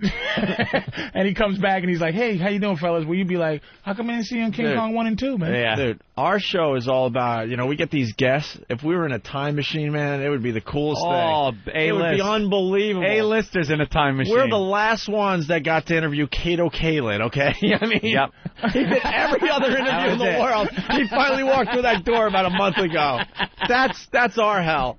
We get you on the way up and on the way down, man. When you're on top, no one has called us when they were on top. Who's the biggest? Who is the biggest rise from you guys interviewing? Like the biggest star from when he started at the lowest point to when you got him. You understand what the question is? Like he was really like, whew, nobody, and then was nothing. He's humongous now. Like he would go, huge. huh? We're gonna have to think about that one. There's a bunch of them out there. Jack Black, obviously. Jack Black is pretty big. He was a nobody when you first started talking? Yeah, it was just, the Tenacious D thing, yeah. Sully from Godsmack used to just hang out because he had nothing to do before he was a rock star. Can you get him on the phone? A guy named Jim Norton. Jimmy Norton is doing some HBO show Can't get Jimmy on the phone. I'm trying to think, man. We get him on the way down. We get him on the way down. And then sometimes because of our exposure, we give him a little bump up, but not enough to get him back too high. Dice. That's what I was thinking when I said that. Dice? But Dice had to be on the way down when he saw you, when he first started coming here. Oh, yeah. Dude. Dice was gigantic. And then when we had him on the show, he'd already been completely done. Did you get the Dice that looks like Don Rickles? And then he still kind of looked like Dice back then because it was, late 90s, I guess. And then, we pumped it up to the point where he played the fucking Garden again. Know who used to kiss our ass? Know who used to kiss our ass? Fred Durst. All right. We had him on before anyone knew who Limp Bizkit was. Really? Oh, and he was so thankful, and when can I come back, and blah, blah, blah, Can you get him on the phone? Right now? Is there any big stars that you goddamn guys can get on the phone right now and say, what's up, man? This is O&A. We just wanted to say congratulations on how Jack Black wouldn't take your call. Fuck, I refuse to believe it. Who do we have? Who does Ben have in his Rolodex? That would take our call right now? Yeah. I don't know. No one, right? Not really. And that's sad. Man. You would think we would have a Rolodex and just go, all right, call this guy up. Rolodex. What year is this? All right, ready? What relationship has maintained, cultivated? And they don't have to be meteoric rise, but just a steady climb, and they were kind of low when y'all met them, but they beggar, but they still kind of say, what's up, fellas? And Nobody. This new show, we don't have that yet. We really don't. At the old show, Jay Moore, obviously. Dennis Leary is pretty damn big, and he's still, paying. Comics are loyal, man. Comics are loyal. Television is different. I'm talking about actors that come on and radio and musicians. The comics, you could probably call any comic that got big when you started. And Dennis Leary was on The Big Idea last night. Donnie Deutsch is asking about Howie and the little dog company, and then Dennis basically said, fuck that, I have XM in my truck, and I listen to Opie and Anthony every day. That was cool. That was really cool. Yes. Fuck that. Call Jack Black right now. What's the number? Yeah, we don't have that number. He has the same number. Who's calling Jack Black? I'm telling you, something about L.A., he's lonely. King Kong. He's lonely. King Kong, he's in King Kong. He's lonely. Call him. On every interview show I've seen him on, plugging that movie. Yeah. That guy's everywhere right now. Everywhere. Oh, that's crazy. Damn, well, what are you going to do? Look who we got. We have the CEO of Bodog.net on the phone. Bodog.net's on board with us. Bodog.net, where you learn to play poker. Calvin. Hi, how are you? There he is. Are you an actual CEO? Absolutely. That's what I do day in and day out, is run Bodog. I can tell you are the first CEO we've ever had on the show.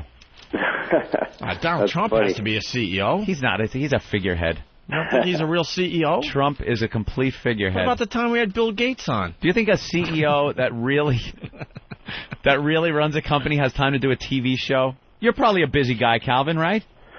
I'm actually quite busy, but it's still important to take time to get your message out, so we're happy to talk to people like yourselves. No problem. CEOing. The poker craze just completely took off when, of course, the World Series of Poker, the Poker Tour, the Celebrity Poker Challenge, all that, and you started seeing poker sites popping up all over the place. What made you think to get into this and not think, well, it might be saturated at this point? Well, we actually didn't have any choice but to get into the poker business because we were already big in sports betting, casino, and horse racing, and players that are playing with us obviously are also playing poker because everybody's playing poker these days. So we did it from a customer retention perspective. It makes it so that they don't have to go to another site to play poker. They can do it all with us. So from our perspective, we actually didn't look at it like as if we were starting out and starting up in poker. We were just adding another product that we knew that our already existing customer base liked. So it was a customer retention move more than anything. Horse racing online? Yeah, we have horse racing. That's Get out of here. How did that work? Well, you bet on the tracks the same as if you were actually sitting there watching it, but you bet straight into a pool with us, and the only difference is you can't actually watch the horse race itself. See, that stinks.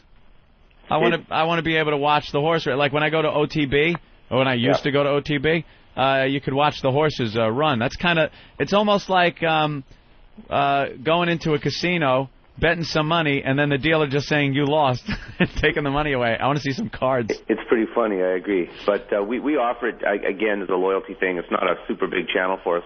And we would gladly offer the actual race, but the tracks themselves don't like to give it to us. So. Well, it's all about poker these days, though. It definitely is. Poker's huge, and it's got coattails. Poker's actually, in my opinion, it's improved the respectability of the entire space. Yeah.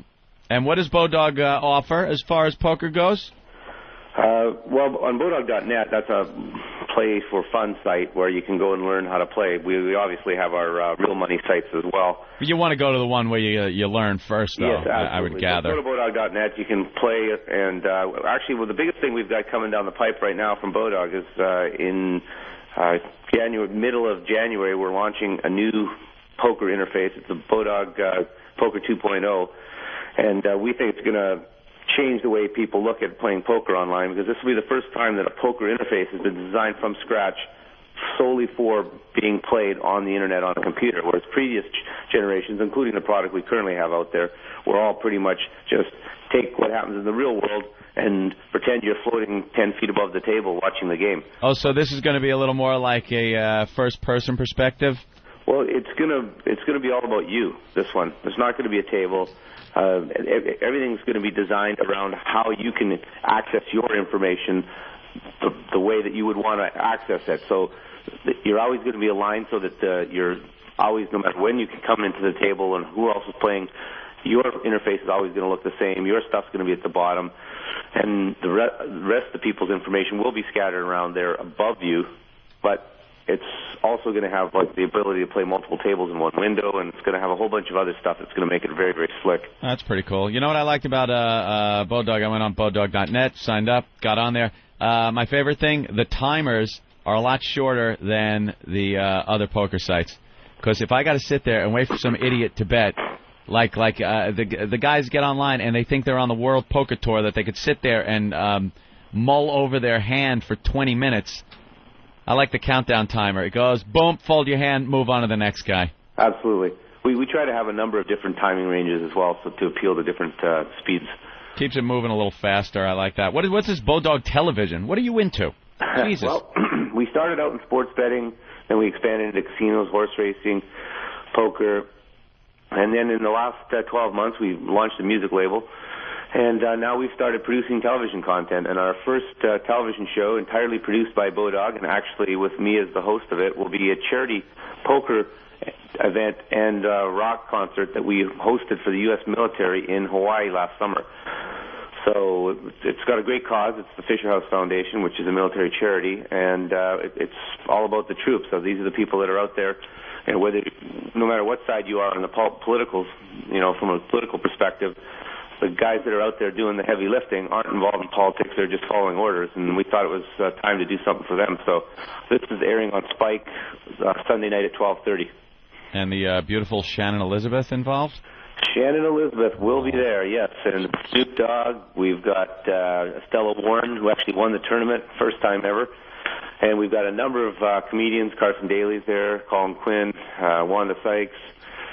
Colin's one of the worst poker players ever, and he wins. I hate that. So he didn't win our tournament. Good. How old a CEO are you? I'm 44 years old. Oh, okay. I just, because you sound kind of young, I would have wanted to hit you if you were like 21. I hate these guys. I'm, I started out just writing some code for Java, and now I'm a multi-gazillionaire. I'm 23 years old, and everyone hates me. That's funny. No, my voice is a little bit funny right now because I've been flying for the last week all over the United States. I've been in 6 cities in about 7 days, and I just landed here, and I don't think I've adjusted yet. So. Well, you go take a nap, and we'll all go to bodog.net, sign up, and learn how to play some poker. How about Excellent. that? Thanks a lot, guys. Thanks for having me. Thank you, Calvin. Cheers, bye. Bless Calvin. Bless Calvin Ayre for coming on this program and spending money, Opie. Hey, after the show today, we're going to be doing an appearance at J&R Music and Computer World. I just want to remind people, at 12:30, we'll be at J&R Music and Computer World with lots of free stuff to give away. That's at 23 Park Row, across from City Hall Park. Opie and Anthony and a bunch of familiar faces from the radio show will be at J&R Music and Computer World at 12:30 today, 23 Park Row, across from City Hall Park. What's a corporate shilling bastard? Now, we all know that Opie and Anthony Wow stickers are your tickets to seeing some beautiful bosoms. Well, yeah. Did you know that Wow stickers have many other uses? I remove unwanted bottom hair with Wow stickers. Oh, God, my sphincter's bleeding. That's a raw anus. Get your official Opie and Anthony Wow stickers at opieandanthony.com. Oh, God, my poopy hurts. Don't be such a girl, Travis.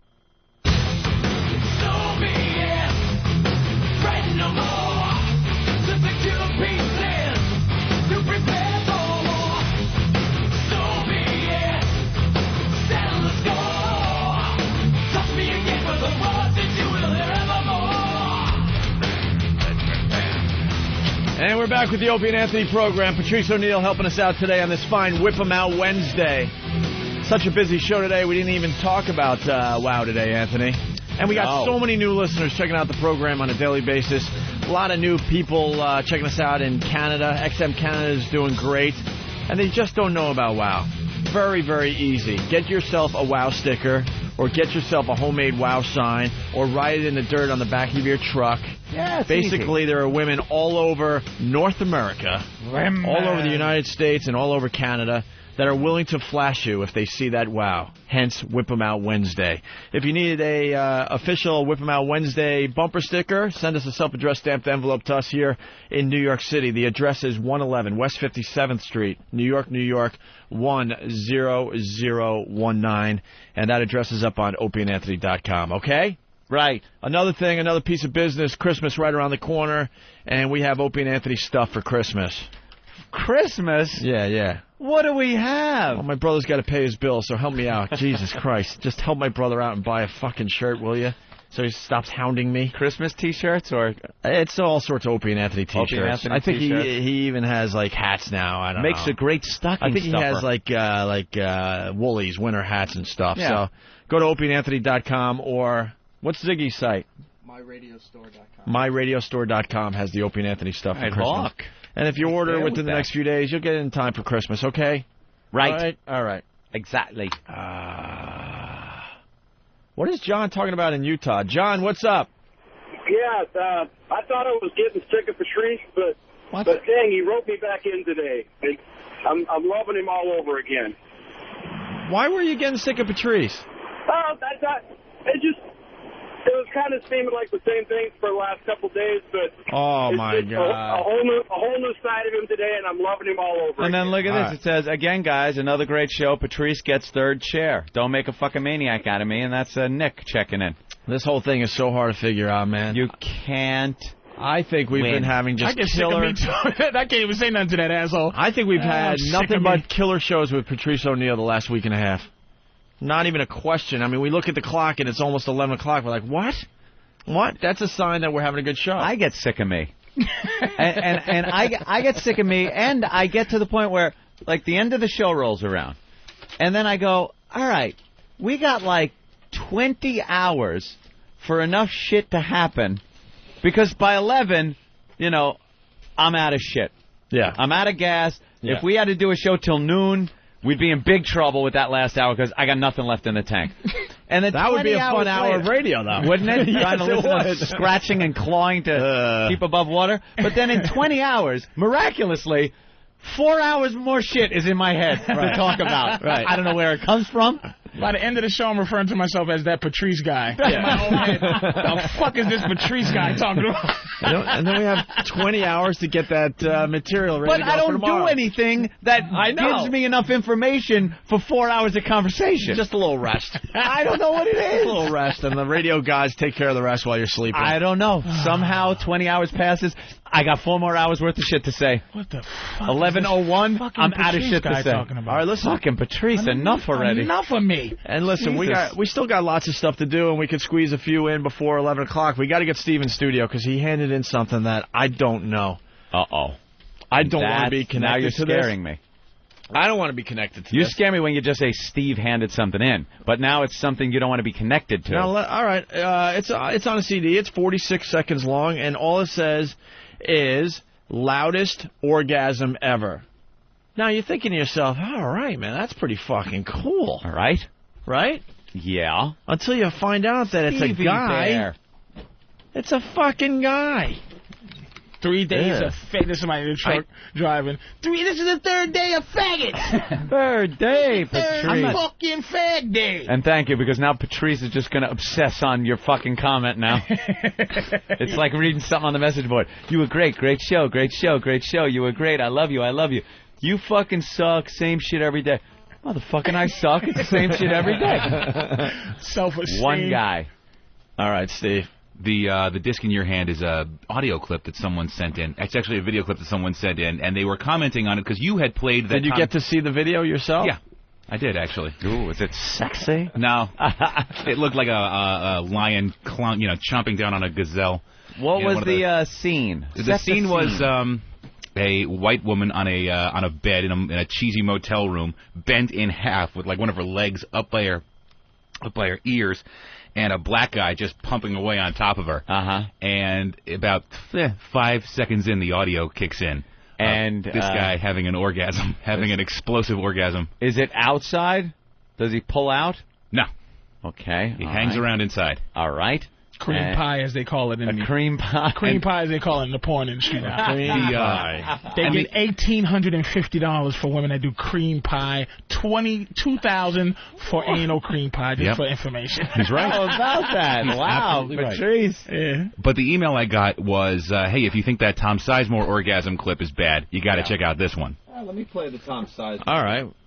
That's the excuse we're using today? That's the excuse we're using because that was what I got in the email. All right. Well, Anthony's finding the Tom Sizemore clip. Here's Tom Sizemore clip from his sex tape. Oh, motherfucker. That was Tom Sizemore all the time? Oh, yeah. Oh, yeah, it was. Yeah, that's Tom Sizemore from his sex tape. Oh, motherfucker. Isn't that great? Tom Sizemore. Is that Paris Hilton? No, that was just some whore. He had some hookers in a hotel room with him, and he was banging them, and then he put the video camera to his face and tell stories about what was that clickety clack bag of bones bitch fucking Heidi Fleiss. Yeah. Clickety clack bag of bones bitch. Oh, motherfucker. And this clip we're about to play is better than that. It's definitely louder. Oh, definitely louder. This guy's been building up.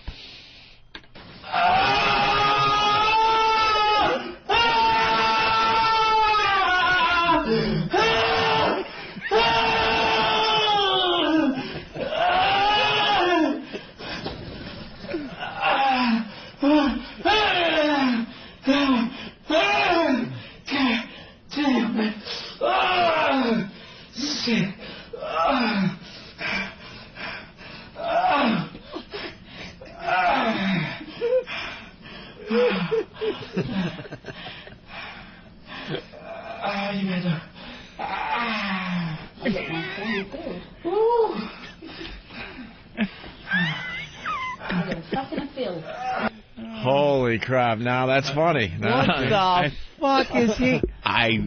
That's like hydrochloric acid. He's coming, or she's removing the orgasm from his testicles with a razor blade. There's no way that is just basic sex coming. I was thinking blockage. I was thinking maybe crazy glue in the pee hole. Oh. And he had to blast it and through. And it blew up like a balloon when you make a balloon animal? He had to blast it through. Coming inside of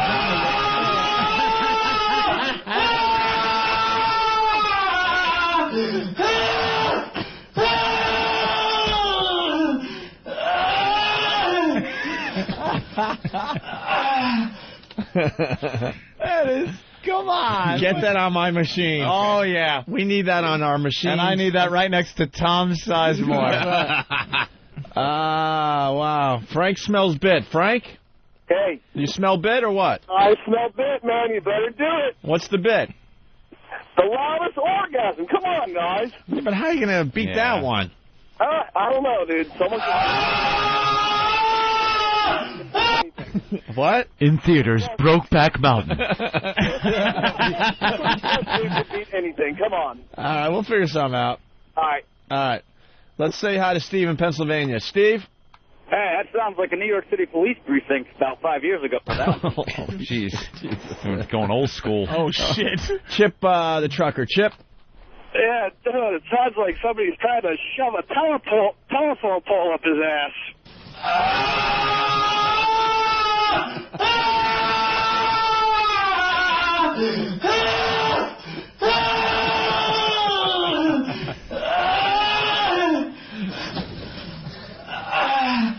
You know what it is? I wish I knew how to quit you. You know what it is? He got some Tabasco in his pee hole. Oh! That wasn't pain, man. Oh. Nice. I think that was inside. That was just an inside one.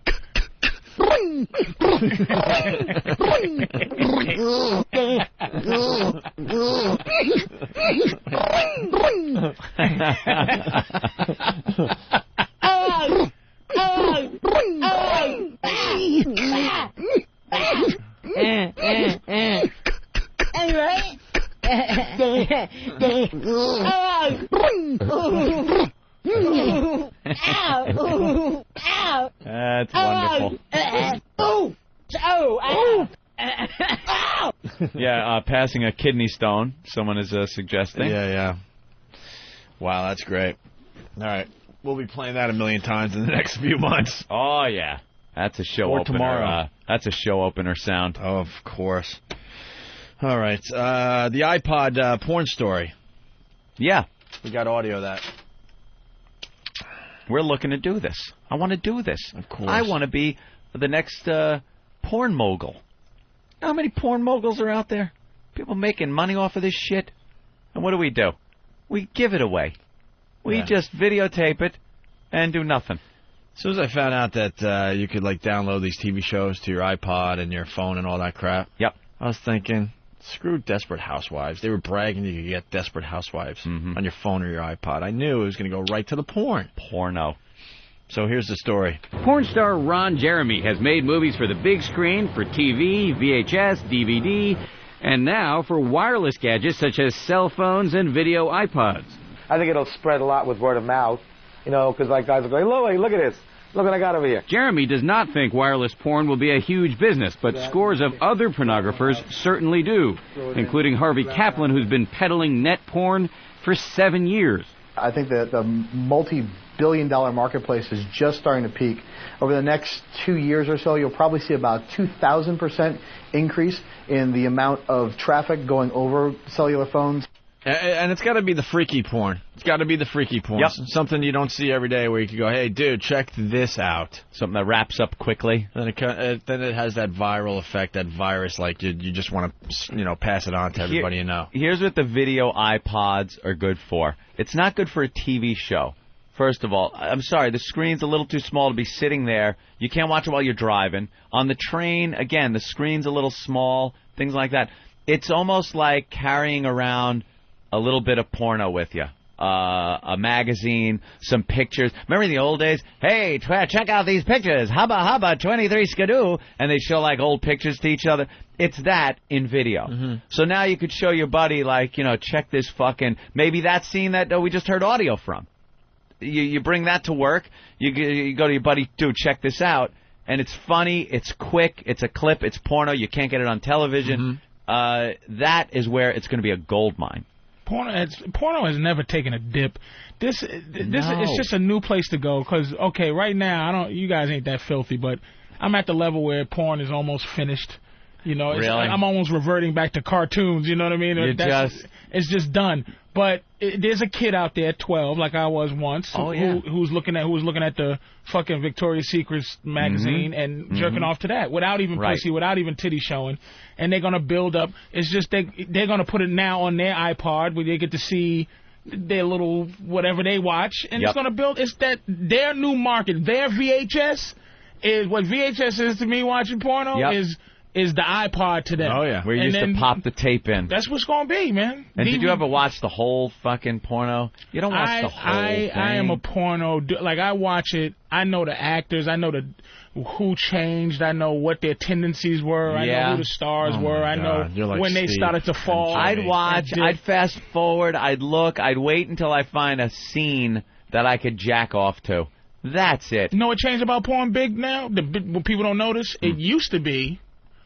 a famous woman, Vanessa Del Rio, behind the Greek Marian Chambers, fucking 5, who the fuck are these guys?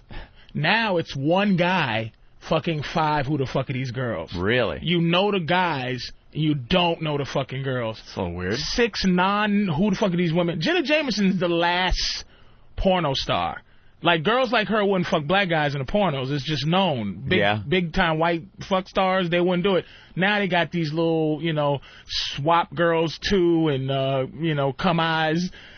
Come on. Well, that's the problem with all the girls getting into porno now, too. They all think they could be the next Jenna Jameson. But But that has passed. You're so right. No. That has passed them by. No names anymore. It's like, I know the guys' names, and I'm not being a fag, but it's like, Rocco and whatever the fuck. Who are all these guys? You can just know if I could think about them. Yeah. But they're out there, and these girls is like, oh, she's a cute little, this is a cute one. Then when you see her in the next one, you go, seen this bitch. I want to see, new meat. Ouch nigga 2, and I want to see different bitches.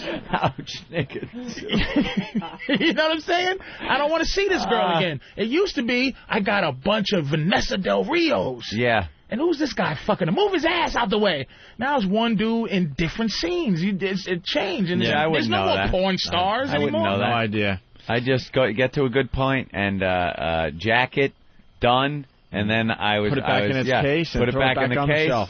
And that's it. It was done. All right, let's. We have one more clip. And that's what these video iPod and stuff are going to be good for. You download a quick clip. Now you can jack. Maybe you want to get the you're in school jack. Maybe you want to do the at work jack. But what you can't smuggle in a penthouse or something like that, like the old days. Now you just pull out your video iPod. You're looking. Now you're in the bathroom stall. Quick clip. Quick jack. You're relaxed. Pretending you're listening to music. You're more productive. Right. There at the office. There you go. You just collect your favorite jack clips. Jack clips. That's it. That's the whole fucking thing. Jackclips.com. I'm registering it right now. Has your jacking elevated? Are you a different jacker than you was when you were maybe 10 years ago? Do you even remember your... I don't even jack anymore. You don't jack anymore? Nope. What was your favorite jack sauce back in the day? Jack sauce. Jack sauce, like your favorite moisturizer. In the old days, it's nothing but Vaseline around the house. When I was a kid, I couldn't leave shit around the house. KY, what am I going to leave? Fucking Aqua Lube? There was nothing around there. It was whatever was laying around the house. Fucking Vaseline intensive care lotion. You still jacking now? No, I do fucking. You're not a jacker. No, I used to be a big jacker. I'm not jacking anymore. You're not jacking anymore. Not at all. When's the last jack? And I used to admit it. Jesus, dude, we're running out of show, and now you come by. Who's that? Pepper from Corrosion of Conformity. Ah. What the hell happened to you, dude? We got like 4 minutes left in the show. Wow. This is not my fault. We got Holy shit, Pepper. We got Pepper from Corrosion of Conformity. Sit there for 1 second. I got to play a 20-second clip here from a family group that's concerned about the iPod porn.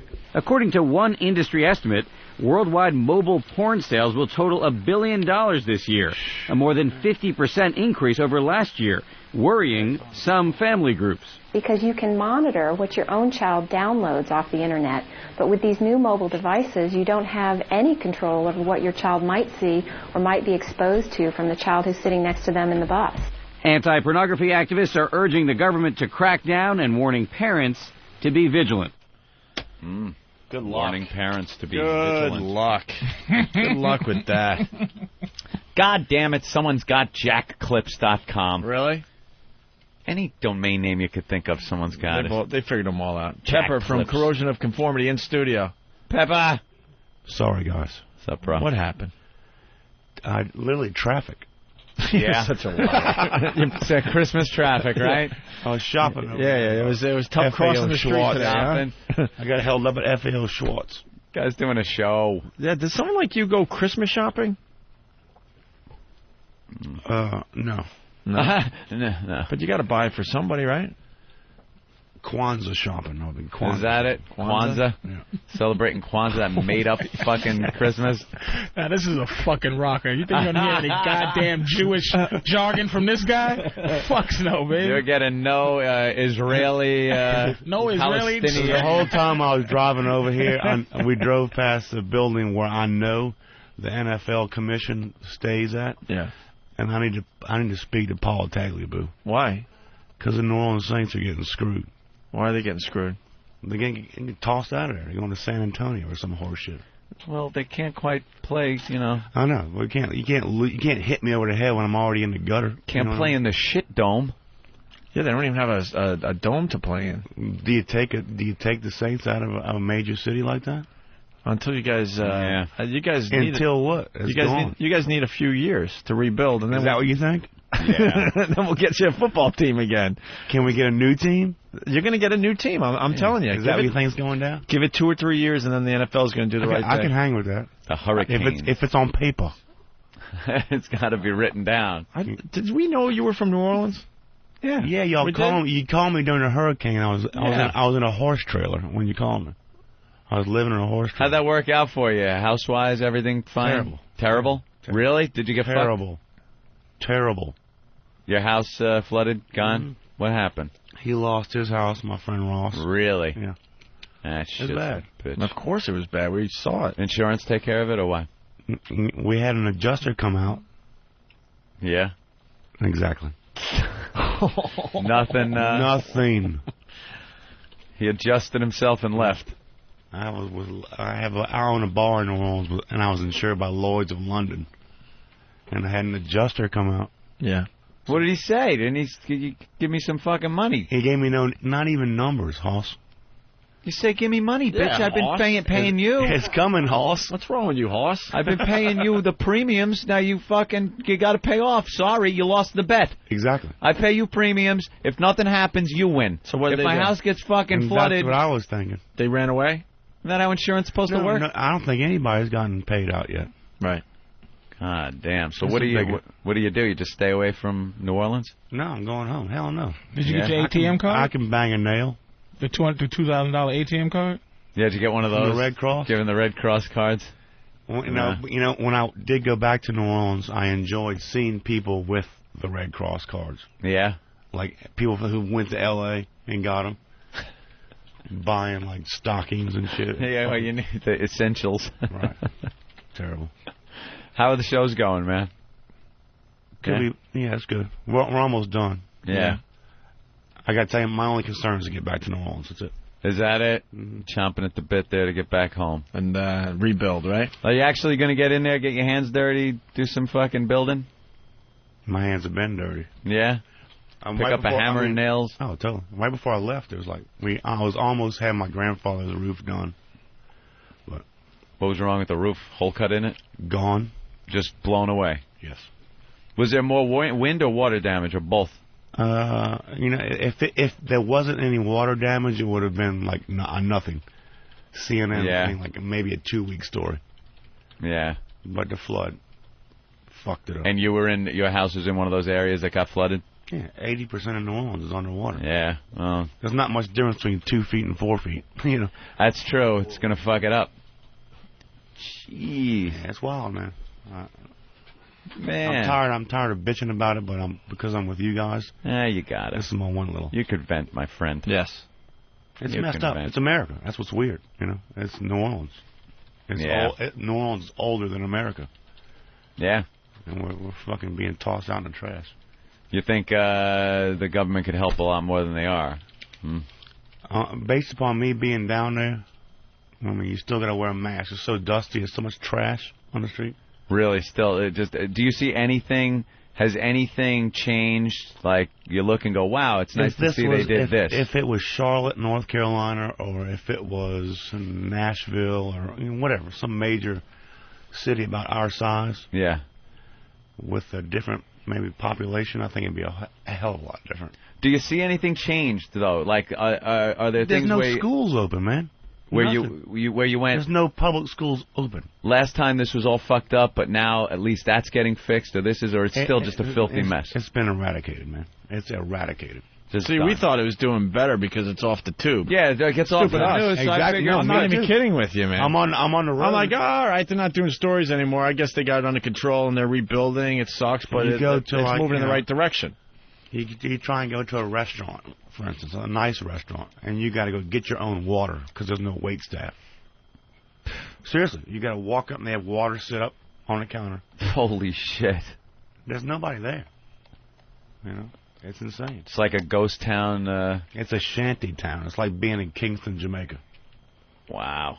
Seriously. See, no, who knows? You don't see any. Who knew? You don't see it. Are you going to be around tomorrow?